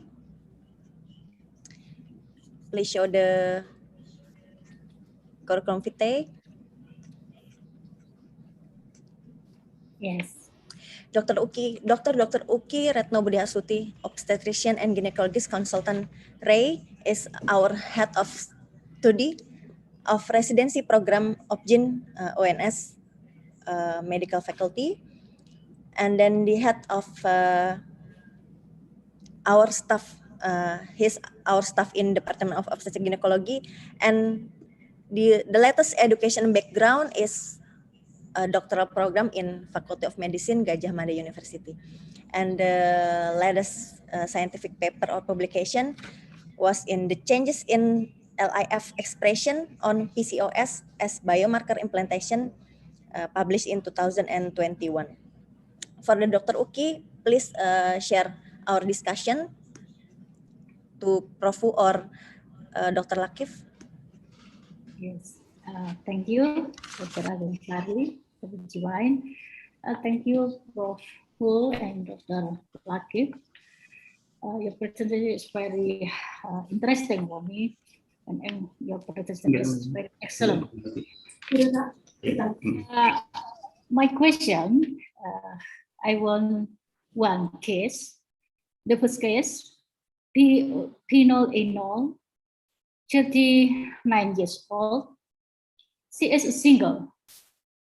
In 2017, she had performed laparoscopic endometrioma because severe dysmenorrhea. 4 years later, now she is recurrent endometrioma more than 12 centimeters.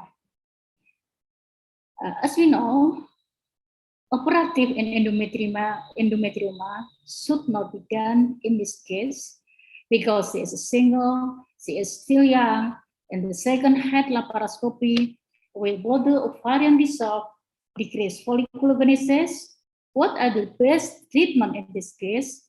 Operative or not operative should be done. Thank you, Prof. Wu and Dr. Abdurrahman Lakif. Okay, thank you, Dr. Uki. Pardon me, what about the age, Dr. Uki? 34. 34. Single, 34 years old with endometrioma and have been done with laparoscopic surgery. Maybe for the first discussion to the Prof. Wu. Sebentar, yang ditanyakan tadi apa indikasinya tepat apa enggak gitu ya? Apakah indikasi operasinya? No, we must operative or not operative should be done now because the current endometrioma, Dr. Abdurrahman Lakif. Okay, to the Prof. Wu first, maybe you would like to give your opinion and the discussion. So this case is a 20 centimeter endometrioma, right? Yeah. Okay. So because she had already do the laparoscopy before, so just I said, she want to try the IVF as soon as possible.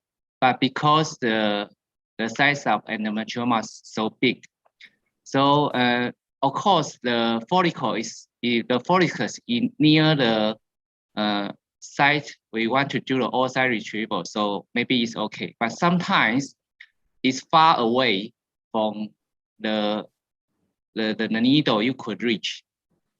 So just I say, if it's possible, you could do the surgery first. But we are afraid of much decreased or oocyte reserve.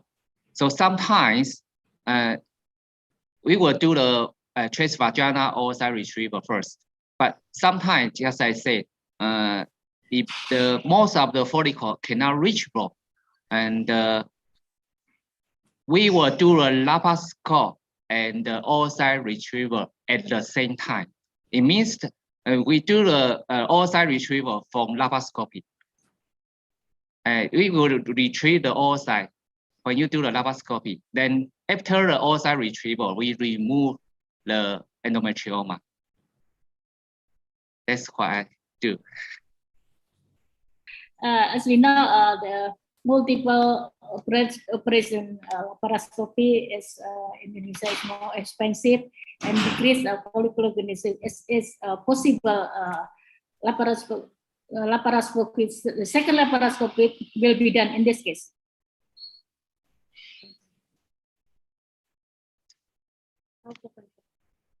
Okay. Of course, because the anesthesia procedure is a little bit different when you do the oocyte retrieval and when you do the laparoscopy, the anesthesia procedure is different. But sometimes we will discuss with the department of anesthesia first, because this kind of difficult case, we will discuss with them and combine these two together.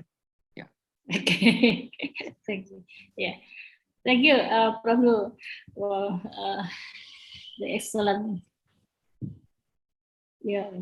Thank you, Dr. Uki and Profu. So from Profu is very clear that we could do the oocyte retrieval along with laparoscopic at the same time. How about your opinion, Dr. Latif, about this case? My opinion is the indication recurrent endometrioma is dysmenorrhea, dimension of cyst, and the other complication if it's exists. And my suggestion is measure AMH level before preoperative and use sealant and non-coagulative coagulative or hemostatic in the operation. I think it's make the impact is not high, it's less the impact of decrease of ovarian reserve. I think that's Dr. Riri and Dr. Uki. Thank you, Dr. Latif. So you are agree to do the laparoscopic with Yes. the careful laparoscopic technique. Yeah. And also if the AMH level is still okay, it could improve the outcome, Dr. Latif. And as we can less remove the ovarian tissue, I think it's better. Okay. Thank you, Thank Dr. you, Latif. Prabhu and Dr. Latif. Thank you, Dr. Latif. There is no other discussion from you, Dr. Uki. I have further comment about the issue. Just the sometimes if you do the laparoscopy first, once the ovary reserve is decreased, we are afraid further decrease the ovary reserve. But you want to remind is that when you do the laparoscopy first, you want to follow the menstrual cycle 1 or 2 months, because it injury the ovary, it will induce the ovulation much better for the following 1 or 2 cycles. So you want to catch the follicle growth. You remember, you could call it in vivo activation, because some of the women have already decreased the ovary reserve. Even the FSH level is much more than 40. You have no choice. So sometimes you want to do the mechanical injury in the ovary. It will induce the in vivo activation. So maybe you could do the laparoscopy first, but you want to very careful follow of the following menstrual cycle. You want to get a chance to oocyte retrieval as soon as possible, because it will decrease much very quickly. Okay. Thank you, Prof. Bu. The history of the treatment with the GnRH for 6 months. How about the treatment in the patient, the medical treatment? Maybe diagnosis, or we gave the GnRH again. How about your opinion, Prof? The treatment of the patient? the history, the treatment of the patient, GNRS 4 sigma. The history. You mean the segment segment second embryo transfer protocol or only treatment? Yes. Yes. Okay. Once you got the oocyte, if the patient only endometriosis or endometrioma, just 2 lecture told, they will not affect the clinical outcome, obviously. But if the women have the adenomyoma, we prefer to do the segmented embryo transfer protocol. During this period, we wait for the embryo transfer. We said most of the protocol we could use the GnRH agonist.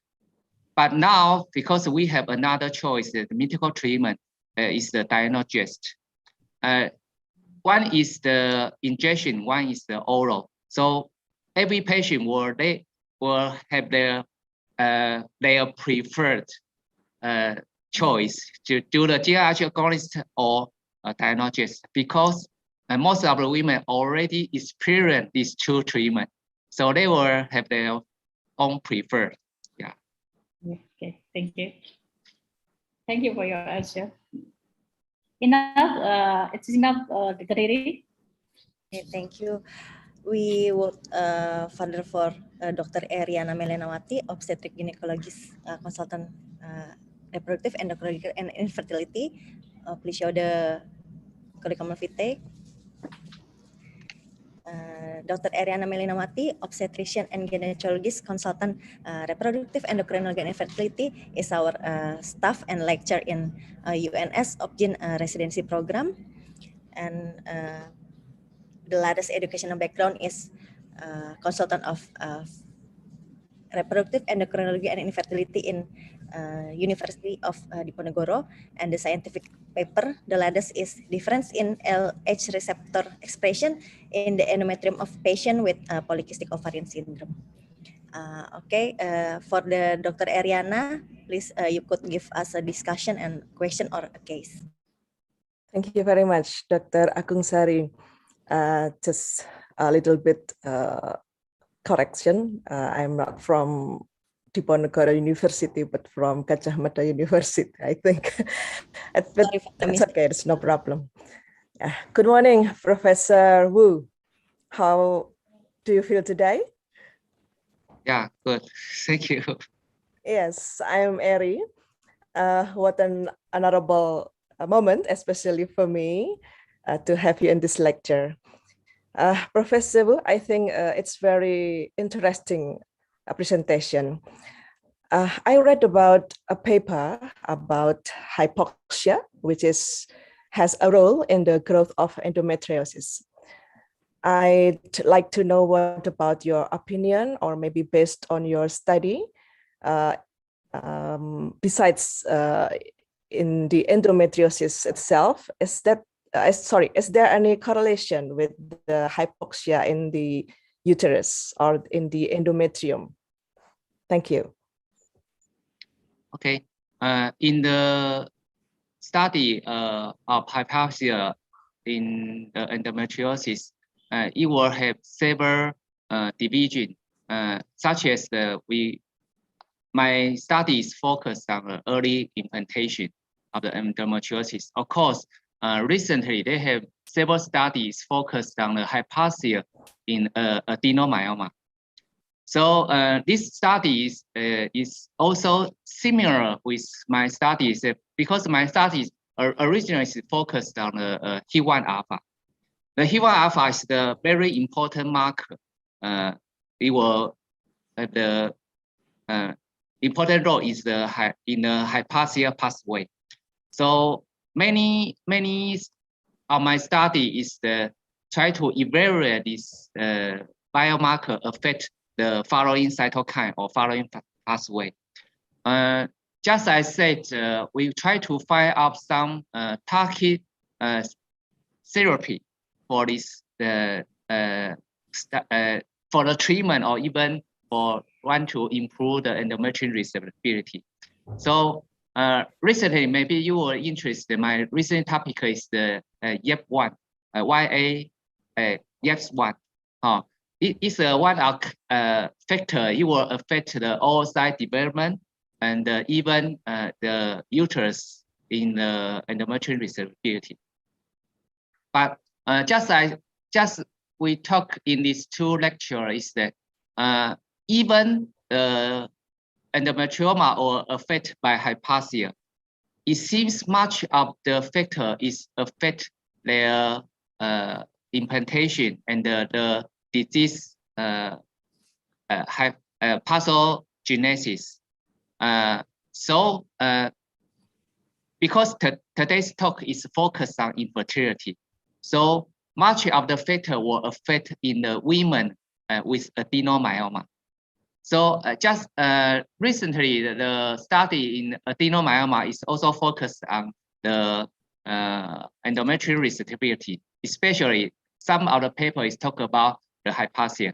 So I think maybe years later, we have some target to treat this kind of disease and treat the women with endometriosis before they want to be pregnant. Yeah. Very interesting and very comprehensive explanation. Thank you. And I think we have many more research still needed for understanding about the endometriosis. Can I ask the second question?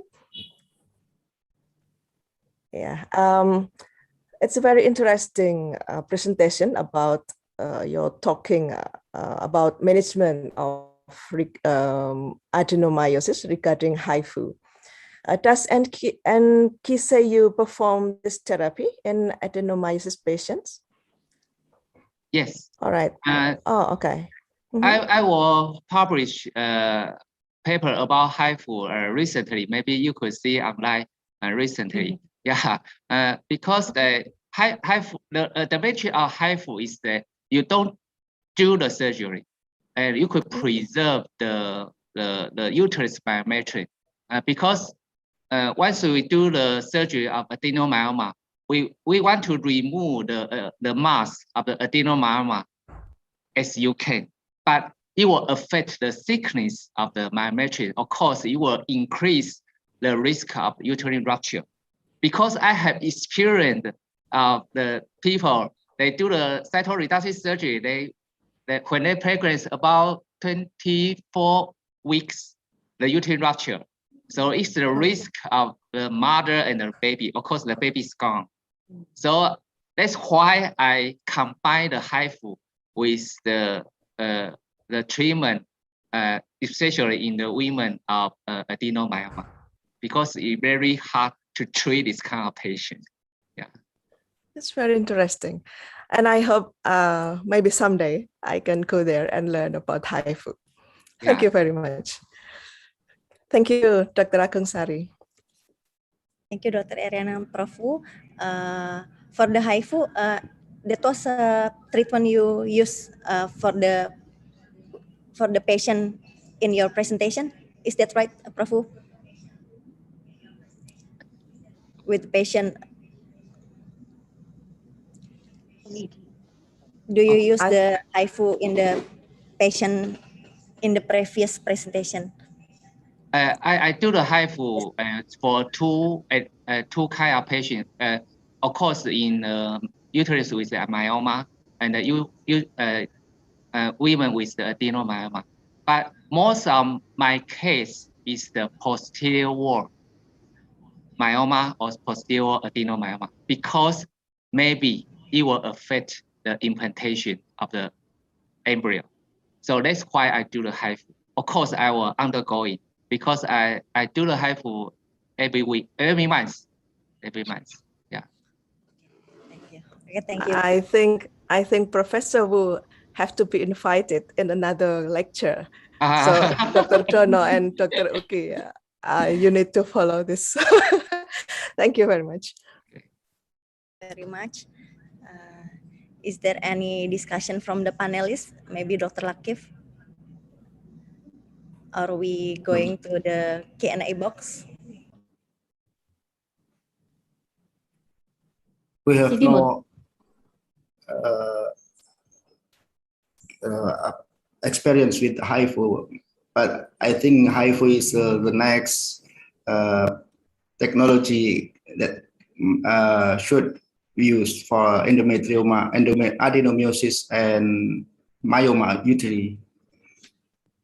Is right, Professor Wu? Yes. Just I mentioned the indication for HIFU in my case is the myoma and the adenomyoma. For the patient with the myoma, most of my case, if they want to do wait for the natural conception, about 90% of women after HIFU treatment they are pregnant spontaneously. Of course, if you have other indication because they have the ovarian reserve decrease or they have tubal factor, they will do the embryo transfer. Of course, they were much easier to be pregnant. But my concern is that I do the HIFU is especially for adenomyoma, just as I said, because they were you do the cytoreduction surgery. Of course, some of the patients will ask you they want to do the surgery. So you could explain the risk, the benefit, and the risk. That my usually practice is that let the patient choose. They choose HIFU or they choose the cytoreduction surgery. Because they choose HIFU, maybe 3 months later, you could do the embryo transfer. But you choose the cytoreduction surgery, maybe you want to wait 6 months, even 1 year. Yeah. Thank you, Professor Wu.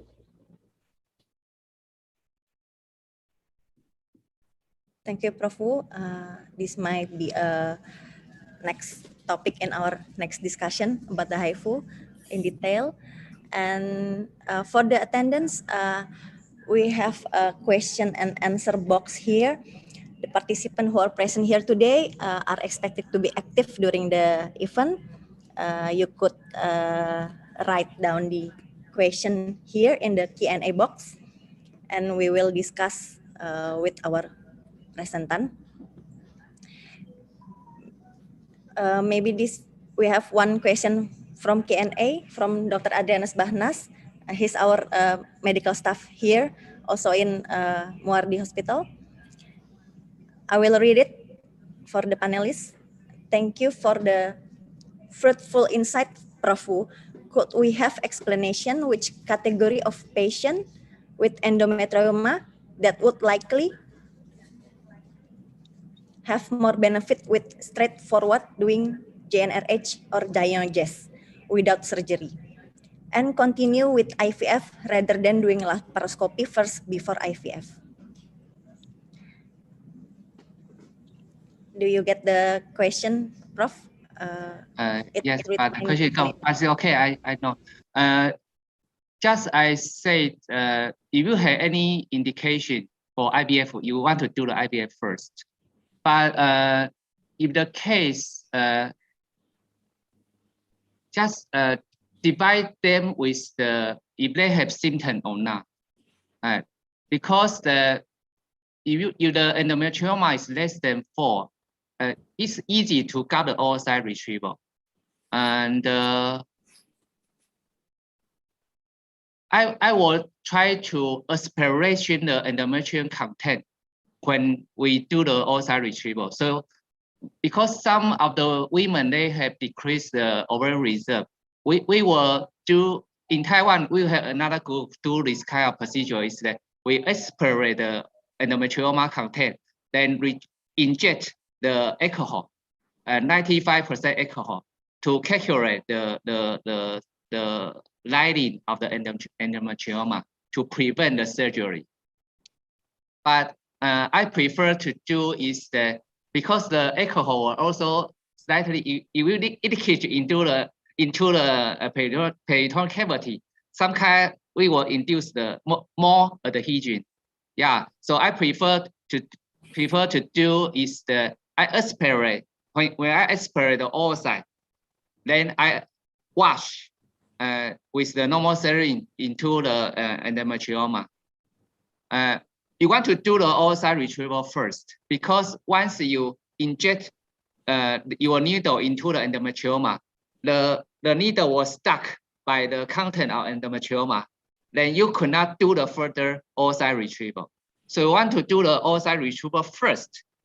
When you finish the oocyte retrieval, then you come back to see the endometrioma and aspirate to wash it with the normal serum.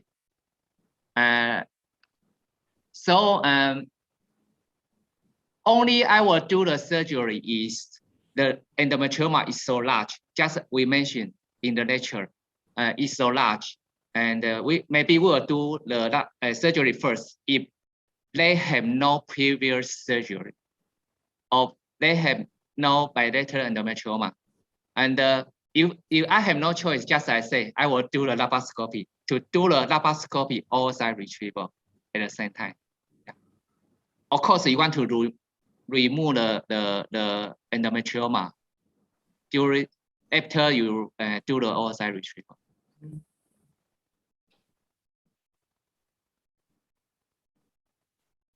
Okay, Prof.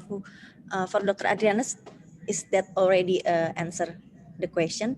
So maybe the answer is we could use laparoscopy, do laparoscopy first before IVF. If I'm not mistaken, Prof.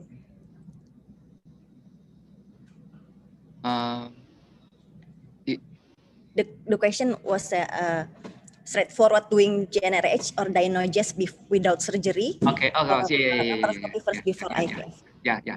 Of course, the GnRH agonist is much effective because you will reduce the estrogen much better. And the Dynogest is will have no postmenopause symptom. So much in my case, the endometrioma.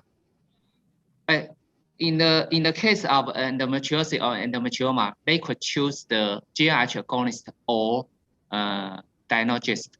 But the women with the adenomyoma, I prefer the GnRH agonist because it could use the 3 months dose.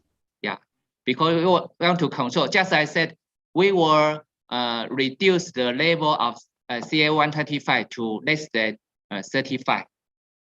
It will improve the endometrial receptivity. So that's what I do. Okay, thank you, Prof. Maybe for the panelists would like to adding the discussion. I think Dr. Lakeef first, because I have my own opinion. It's not the opposite of Professor Wu's opinion, but the most important thing is I agree that the management of endometriosis, it's depend on the phenotype. I mean, the clinical presentation. So it is individually management, and it cannot be fits at all, I think. Thank you. Perhaps Dr. Lakeef or Dr. Uki, do you have any opinion or any comment?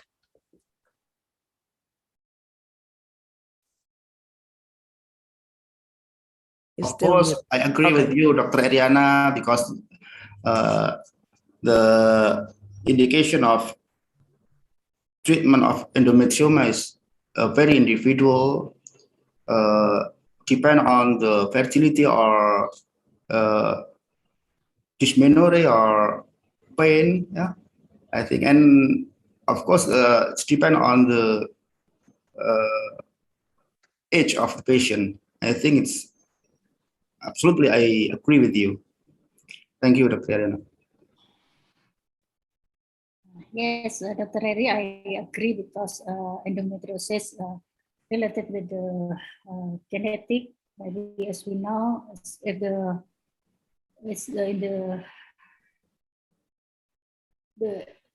patient with the genetic endometrial mother, maybe for your sister, is related with the genetic. So I agree. With the hyperform laparoscopic and not surgery or not surgery is depend on the patient. Individual therapy must be done in the patient. Maybe Dr. Eri, I have a question for Prof. Wu and maybe Dr. Lakif. Yes. The observation of the endometriosis is a cancer precursor has now been threatened with the knowledge that mutation being endometriosis associated cancer can be born in adjacent endometriosis lesion. How do we manage to reduce endometriosis associated cancer, Prof. Wu? Okay. Of course, first, we afraid of the women have the risk of malignancy. So first, we want to do the ultrasound because in Taiwan, the ultrasound is available everywhere. So it's very convenient to do the ultrasound. So we will do the ultrasound with even the vessel. We could evaluate if you have the vessel in your endometrioma, and you want to see the content. We have many criteria to differentiate with cancer and endometrioma. Of course, sometimes it's difficult, but most of the cases we will differentiate with the ultrasound morphology picture. So of course, because the CA1 picture maybe is a marker, but I think it's not comfortable. So most of us will evaluate by the ultrasound picture. Most of them will differentiate from the ultrasound, I think. Yes. Yes. Okay, thank you. Thank you, Dr. Uki and Prof. Wu. Before we go to the Q&A box, we will give a chance for Dr. Dona Indarto. Maybe you would like to comment or discuss about case here. Dr. Dono. Okay, thank you very much, moderator. Good morning, Prof. Wu. Yes. Hello, how are you? Okay, thank you. Yeah, nice to meet you. Yeah, nice to meet you. Okay. Actually, I have an question because this is not my major. So this is many things I have to learn about the endometriosis because I studied about the male reproduction maybe 20 years ago. So I forgot everything because at the moment I'm working at the biomedical laboratory, and it's about the molecular biology and biotechnology.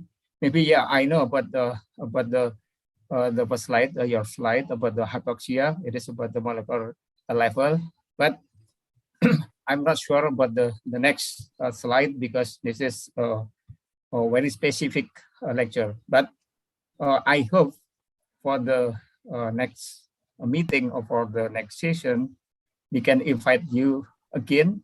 Hopefully, you can visit the Universitas 11 Maret, especially Department of Obstetrics and Gynecology, and you can maybe teach much more new knowledge, or maybe will open the horizon for the medical doctor who undergo option specialization.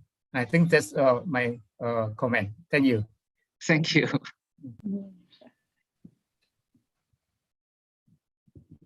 Thank you, Dono Indarto. Okay, for the participant here, there is a Q&A box here. You could write any question there, and Prof. Wu and Dr. Lakif and all the panelists will give you an answer or opinion.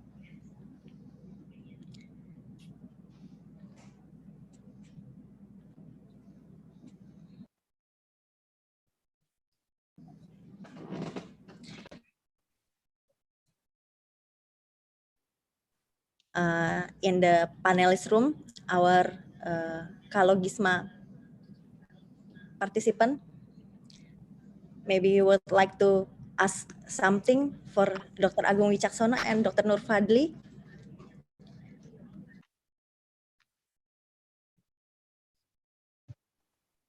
Assalamualaikum, dokter. Waalaikumsalam. Boleh dalam bahasa Indonesia, bahasa Inggris. Assalamualaikum, dokter. Assalamualaikum. Good afternoon, Prof. and Doctor. Thank you for the lecture, and that made us make more knowledge. And thank you for me to get a chance for asking a question. My name is Nur Fadli. I was working now in Besuki Hospital in Situbondo, East Java. I would like to ask 3 questions. And first question maybe for Fu. How to diagnose deep infiltrating endometriosis? And is it necessary to do an MRI for the diagnosis?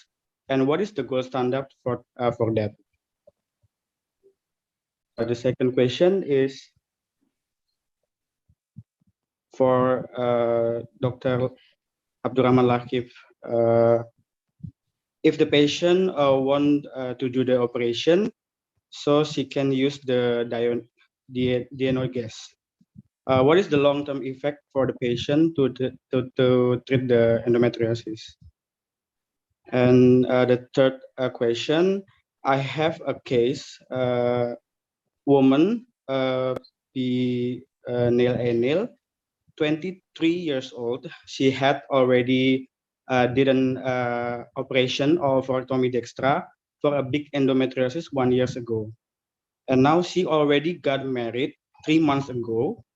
At the first consult, she come and she had an endometrioma in ovarium sinistra. The size is 3 times 3 times 3, and she doesn't want to get operation again and really want to get a baby. She already was treated with clomiphene citrate before, and she doesn't get a baby yet. Is Dianogas and she is Dianogas can treat this case? And if she really want a baby, what should she do? Got an operation again and straight to the IVF. Thank you so much, Prof. and Doctor. We have 3 questions actually, Dr. Nur Fadli. And for the first, maybe Prof would like to answer the first question, how to diagnose the deep infiltrating endometriosis. Do we need to do MRI or what is the gold standard? That was the first question. So the question is how to do the diagnosis of endometriosis, right? Okay. Yeah. So of course most of the practice you will use the symptom, especially in the women with the dysmenorrhea, right? But of course, because the endometriosis have one kind of the expression is the peritoneal endometriosis. So it's hard to evaluate from the ultrasound. So maybe you could depend on the symptom and you could evaluate combined with the CA-125 and discuss with them, because we have one study we want to series from the adolescent. They have the dysmenorrhea. Of course, maybe we have some result several years later. We will continue for adolescent to follow the ultrasound year by year. But the women with the endometrioma or adenomyoma, I think it's much easier to evaluate from the ultrasound. So ultrasound is our very good friend. Of course, you don't want to forget the pelvic exam, because the uterosacral ligament nodularity or discomfort when you do the pelvic exam is also a very good tool to evaluate for the women with DIE. Yeah. So I think you want to combine with the history, with the pelvic examination, and with ultrasound. I think it's much easier to differentiate. Yeah. And do we need to do MRI, Prof?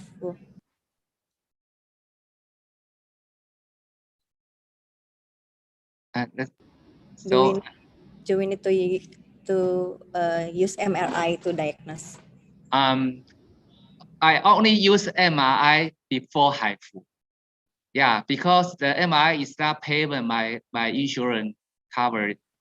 So when they do HIFU, I will use the MRI because MRI will help us to combine with the return ultrasound to do the HIFU. So it's very important.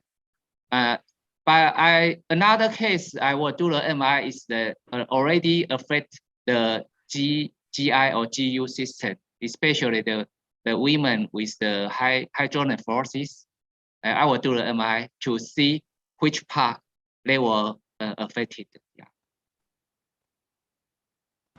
Thank you, Prof. Just would like to highlight that the MRI examination is not needed because using TV USG is enough. Is that true? Yeah. Professor Wu? Yeah. All right. So can I have a question, Dr. Sari, moderator? One more question, please.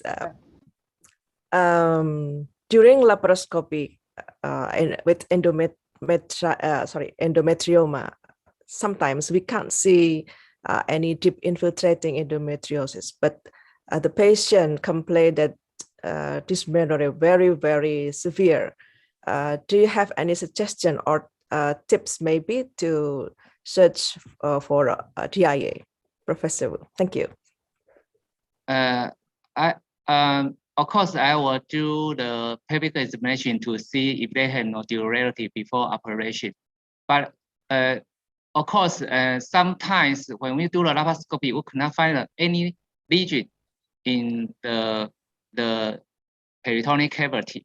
So if they have the, we could call it a chronic pelvic pain, we will do the, some doctor will do the uterosacral ligament operation, but I think it's not effective enough. So sometimes I will do the pre-sacral neurotomy. We will use the laparoscope to cut the neural process before the sacrum. We call it a pre-sacral neurotomy. It's effect much better. All right, thank you. Thank you, Dr. Rakansari. Thank you. For the second question to the Dr. Lakif, do I need to? Okay, thank you, Dr. Nur Fadli. For the first question, Nil 23 years old, yeah, with prior operative history of cystectomy, maybe by indication of endometrioma, yeah, 1 year ago. And now you get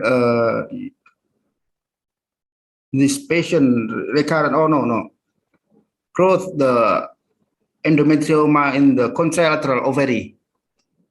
Yeah. Yes. The size is 3 × 3 × 3 centimeter. I think in accordance with the Professor Wu presentation, I think it's better to avoid reoperation because it will be decrease the AMH and AFC and not improve the live birth rate, I think. So I suggest that this patient can be treated with the ART directly with the long protocol GnRH. I think it's better.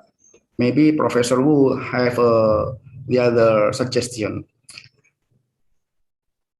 I think I want to know that if this time the endometrioma is the same size with the previous surgery or not. If you have the same size, maybe you could do again. Yeah, but it's the contralateral. It means that you can the this time is the previous is the right side, this time is the left side. So it means they have a bilateral endometrioma. So we want to be careful. Yeah. So maybe you want to do, and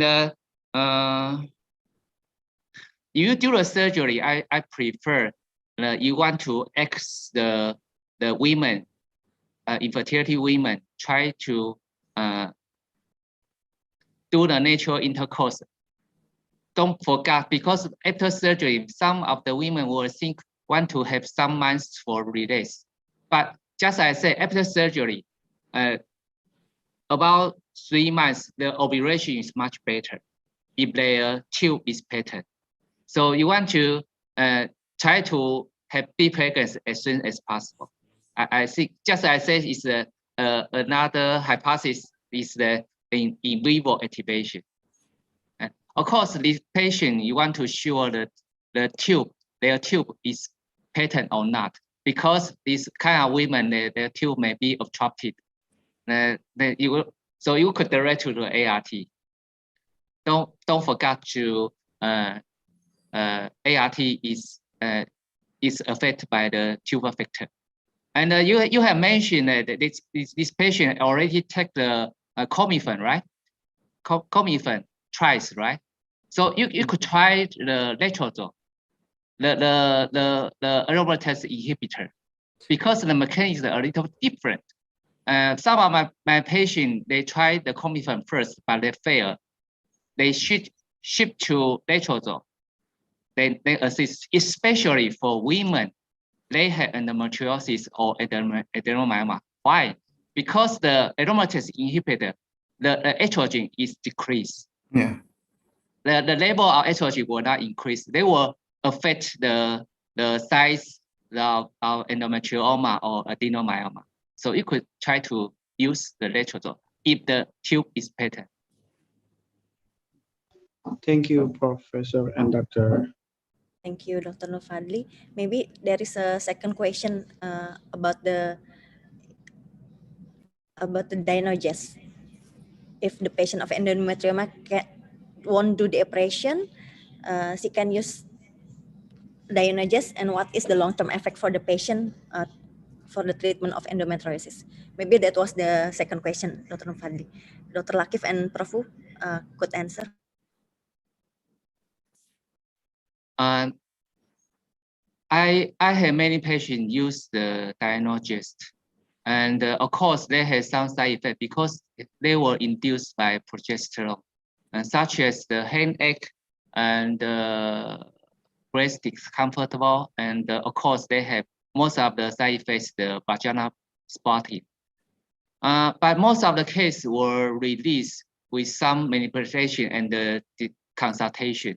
So in Taiwan, the diagnosis already used 4 years. So my case already used 4 years. They have no side effects. So I think from the literature, they have the use of the diagnosis already over 8 years. So far, they have no side effect, even no increase the risk of breast cancer. So I think it's convenient, because in Taiwan, they are usually insurance covered. So you want to pay by sale, just as the GnRH agonist. Yeah, so it must much acceptable in Taiwan. Okay. Okay, thank you so much, Professor and Doctor. Thank you so much. Thank you for the answer, and the question was very practical in your area, Dr. Fadli. We could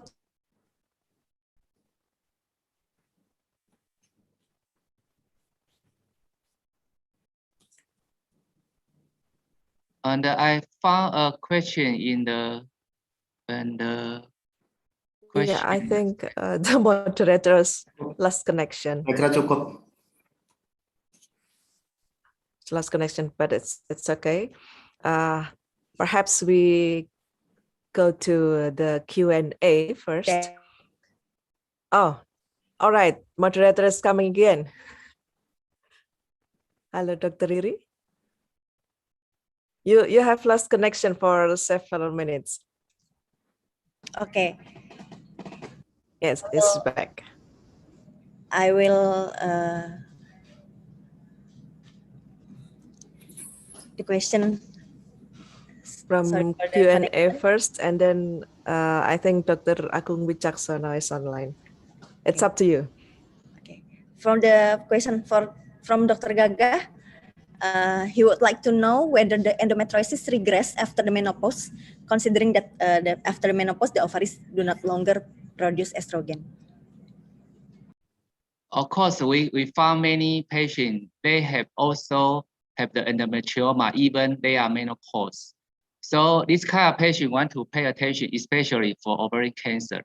So of course, I think this kind of patient, they need surgery, even no matter how it's the laparoscopy or laparotomy, because want to sure they are any chance of malignancy or not. So I prefer surgery after menopause. But of course, after menopause, the endometrioma, the size will much decrease. But most of them, I think, is just smaller, but they will not go spontaneously. So I think if the size of the endometrioma increase after menopause, I prefer the surgery to confirm the pathology. Yeah, it's my opinion. Okay, thank you, Prof. Wu, for Dr. Gaga. So it could not regress, and it maybe need procedure. And there is a next question in Q&A box. The panelists can see the question, right, in the Q&A from Dr. Devi. What should be done in patients with severe endometriosis to improve the quality of life of patients who have not had children and who already have children? Thank you. If you have interest, I have another paper published in the Journal of Obstetrics, Gynecology and Psychosomatic. And the result is that if the most of the patient who affect the quality of life is in the emotional domain. It means that this kind of patient will much affect of their life quality in emotional domains. Once, because it varies by questionnaire. If you have interest, the questionnaire is the 30 quick. Once the score is increased 1 point, the successful rate of IVF is increased 2.4 centimeter, 2.4%. So you want to do is how to improve the quality of life. You want to focus on their emotion. So that's why you want to consult with the patient to release, not just do the IVF or just do the embryo transfer. You want to consult with them to try to evaluate their situation, how to help them to let their emotional improve. That's why I did. Thank you, Prof. Wu. So for the improve of the quality of life, it still need to rethink about the quality of life for the patient. And for the panelists, Dr. Agung from Ketua Kalgisma, maybe you would like to discuss something here.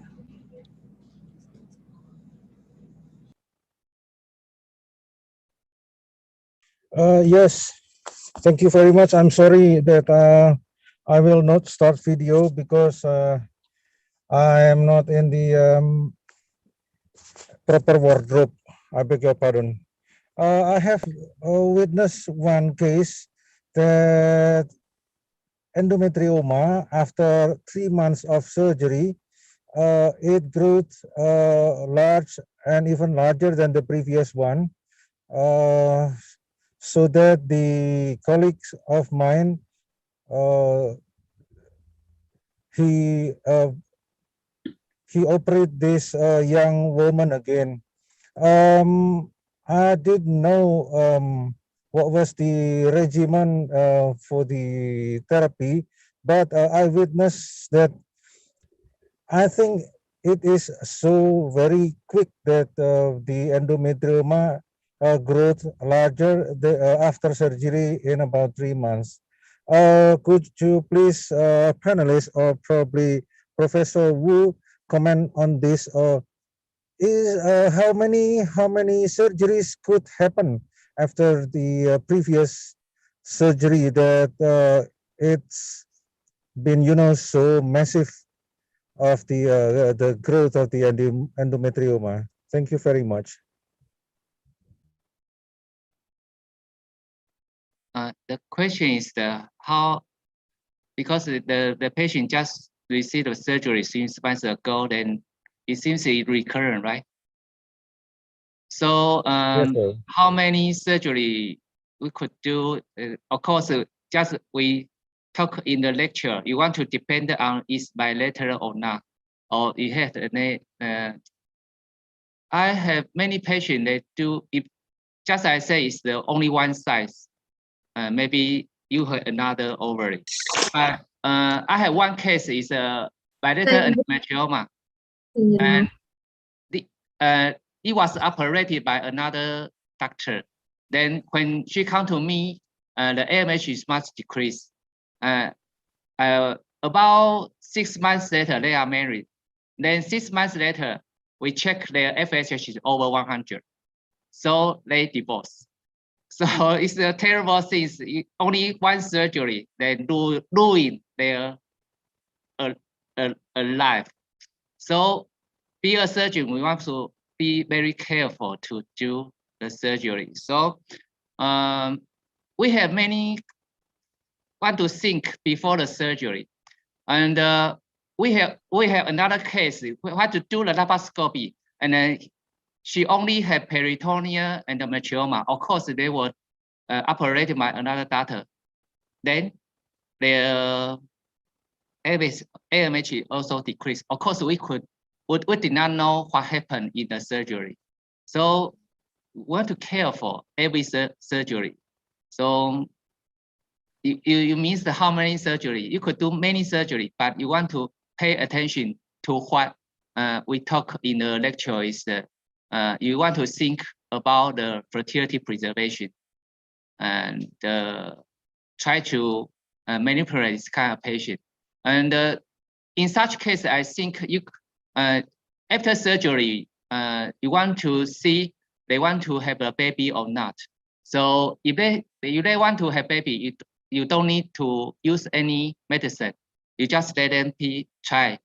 But if they don't want to be pregnant at that time, you want to use the medicine, including the Dianogest and the GnRH agonist. Because my case, after surgery, you use the Dianogest almost once, 2/3 of the patient, even more, they will not occur again till now. Yeah.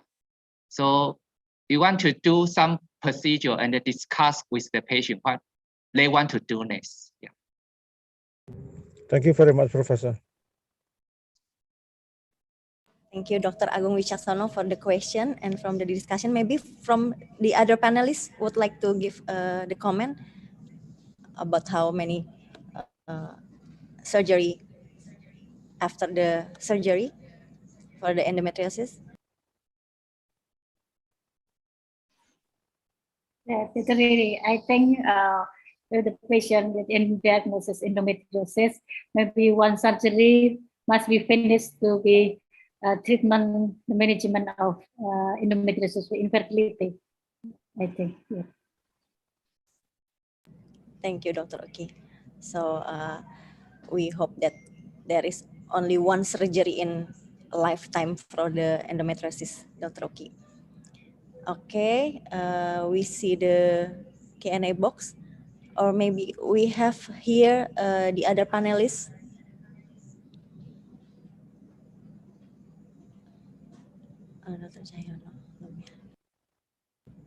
Okay.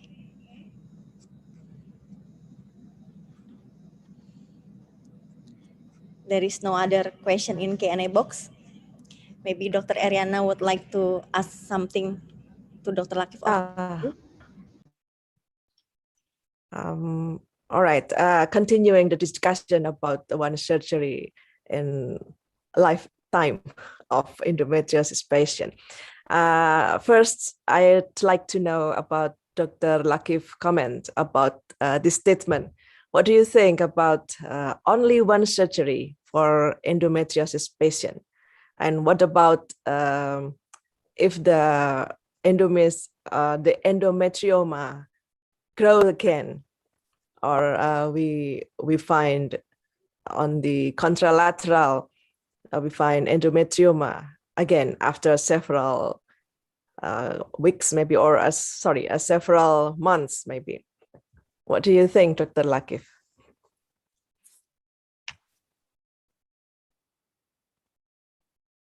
Still mute, Dr. Latif. I think I agree with the statement of one time of surgery of endometrioma or endometriosis, because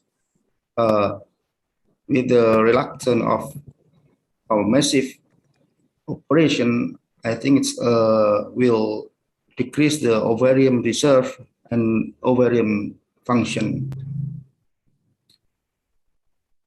So the key of this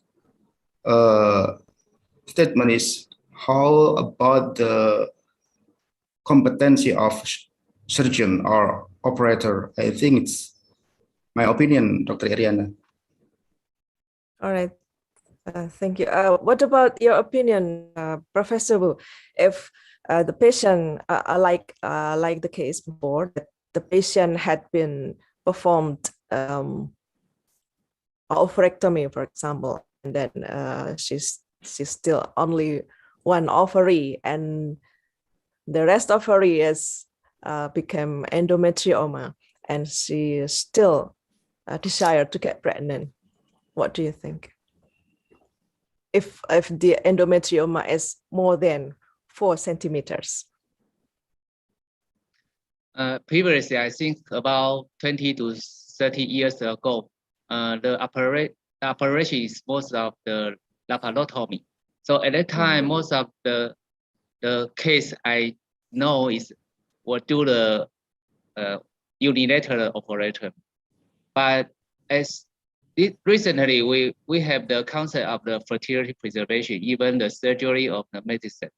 So I think most of the case we would do it very carefully.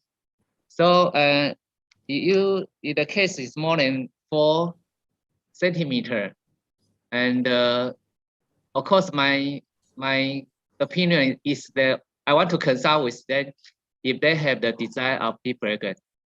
If you want to have the idea of fertility preservation, of course I will do the oocyte retrieval first. After they do the oocyte retrieval, I will do the surgery depend on their symptoms. And either they will do the surgery or do the medical treatment, just as the diagnosis. So once I have the oocyte or embryo preserved, I will do everything for them. And how many months or how many cycles after you preserve and then she can get pregnant, or we do embryo transfer in the ART? The same, you want to depend on their age and their ovarian reserve. How many oocyte or how many embryo we got. So less than 35, I think five is enough. But more than 40, I think at least 10 embryo we want to preserve. So how many? So you want to depend how each cycle, how many embryo you got. So of course you want to discuss with the patient. Yeah. Oh, Another opinion is that just how many times they want to be pregnant. So maybe after surgery or after just, of course, now, just I say, we use the freezing off and control the CA135, especially case with the endometriosis. So once the CA135 level is optimal, I will do the embryo transfer, no matter how many months. Of course, we want to discuss with patient because some patients were urgent to be pregnancy, so what to do maybe 1 or 3 months later. But some cases want just the idea of fertility preservation. They could wait. They want to do for economic reason. They want to earn their own money. Then once they have time to be pregnancy, just let the embryo transfer. So it's okay because the idea is a cumulative pregnancy. All right. So in Taiwan, or especially in Taiwan, the insurance covered all cycle of ART or just first cycle of ART. I don't know what's in Taiwan. Less than 35 years. The women age less than 35. We cover 6 cycles. 6 cycles. Oh, cover by government, not by insurance. Oh, amazing. Yeah, more than 35 covers 3 cycles. Yeah. Okay. Oh, it's amazing. Thank you for sharing. After we had performed laparoscopy endometriosis, after we had performed laparoscopy endometriosis, the risk factor is recurrent endometriosis. I think should be done. It says if I have the best choice of the management endometriosis as soon as possible. How is your opinion should be done? Maybe your opinion, maybe we can intrauterine insemination. The best choice, the endometriosis must be done IVF. How about your opinion? So your question is that once you, for the women endometriosis, how we want to do the embryo transfer? Yeah, IVF, maybe the best choice of treatment. In this kind of case, we want to evaluate their situation. For example, the case is only endometriosis of the case with adenomyoma. The procedure under the trajectory is much different. So much I say, this case, most of the cases I will do the freezing off because I want to evaluate the situation because a normal case is difficult, but for the case of endometriosis, it's more difficult than the normal case. So I will, most of the cases I will do the freezing off, then I will evaluate the situation. Just as I say, I will do the second embryo transfer. It means that I will try to figure out what to do next. We want to use the diagnosis, we want to do the GLH agonist, or you want to combine with the HIFU to treat their situation for the most suitable environment for embryo transfer. So it depends. Thank you. Does that answer your question?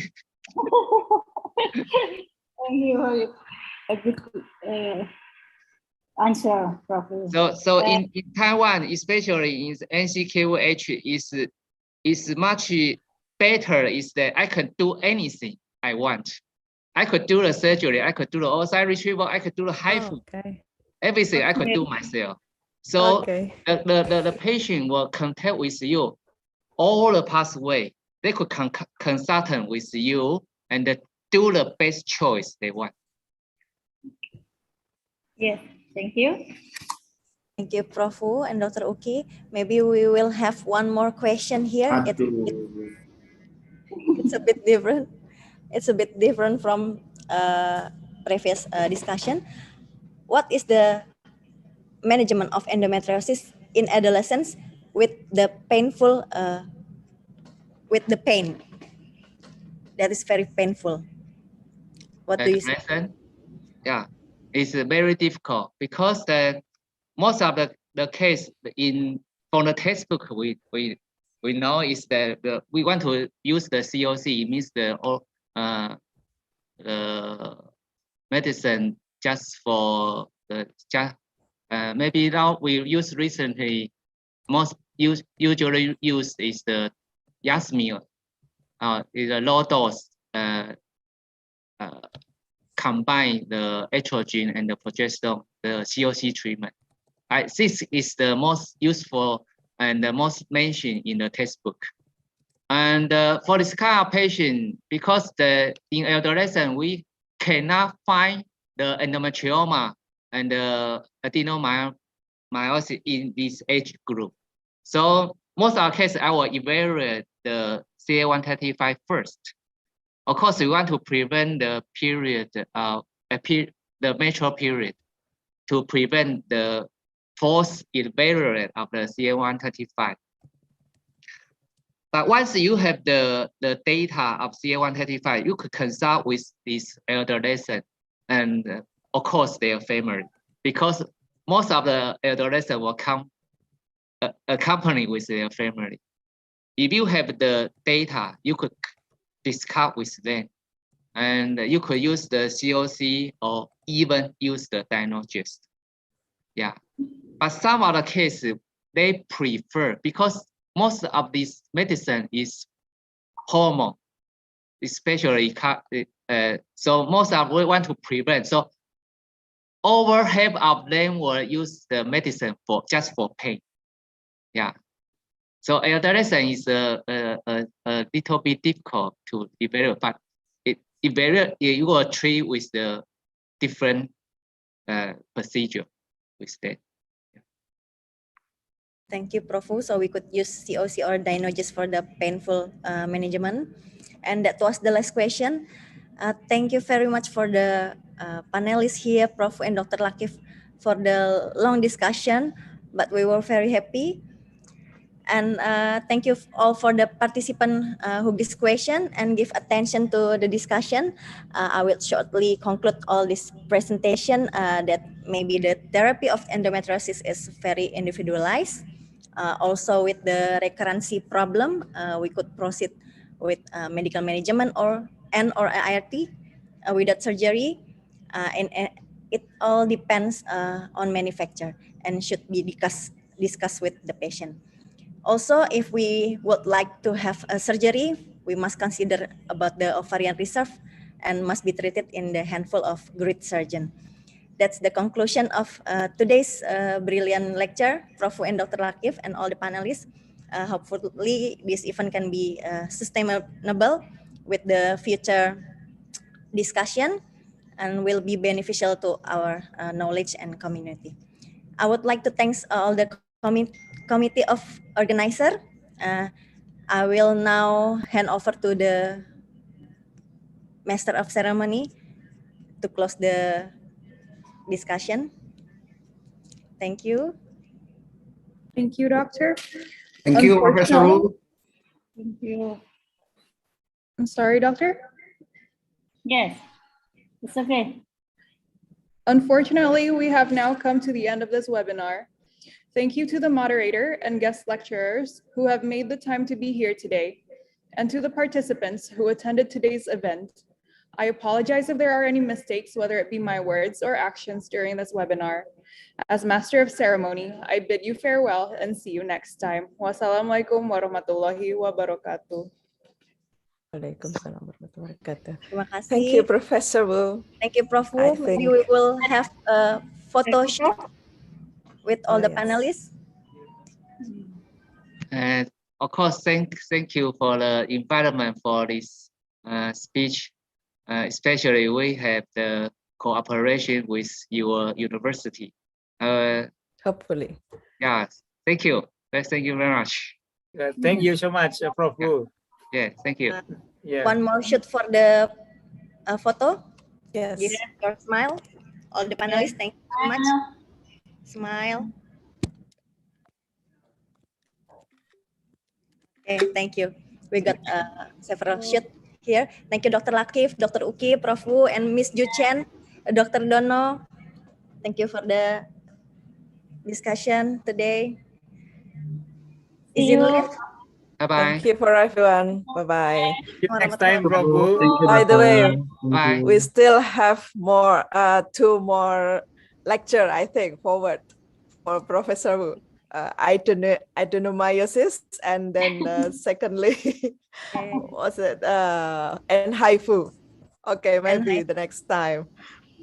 Thank you, Dr. Dono. Thank you, Professor Wu. Okay, Thank you, everyone. Dr. Eri. You're welcome. See you. This is a great job Bye. for you. Thank you. I leave.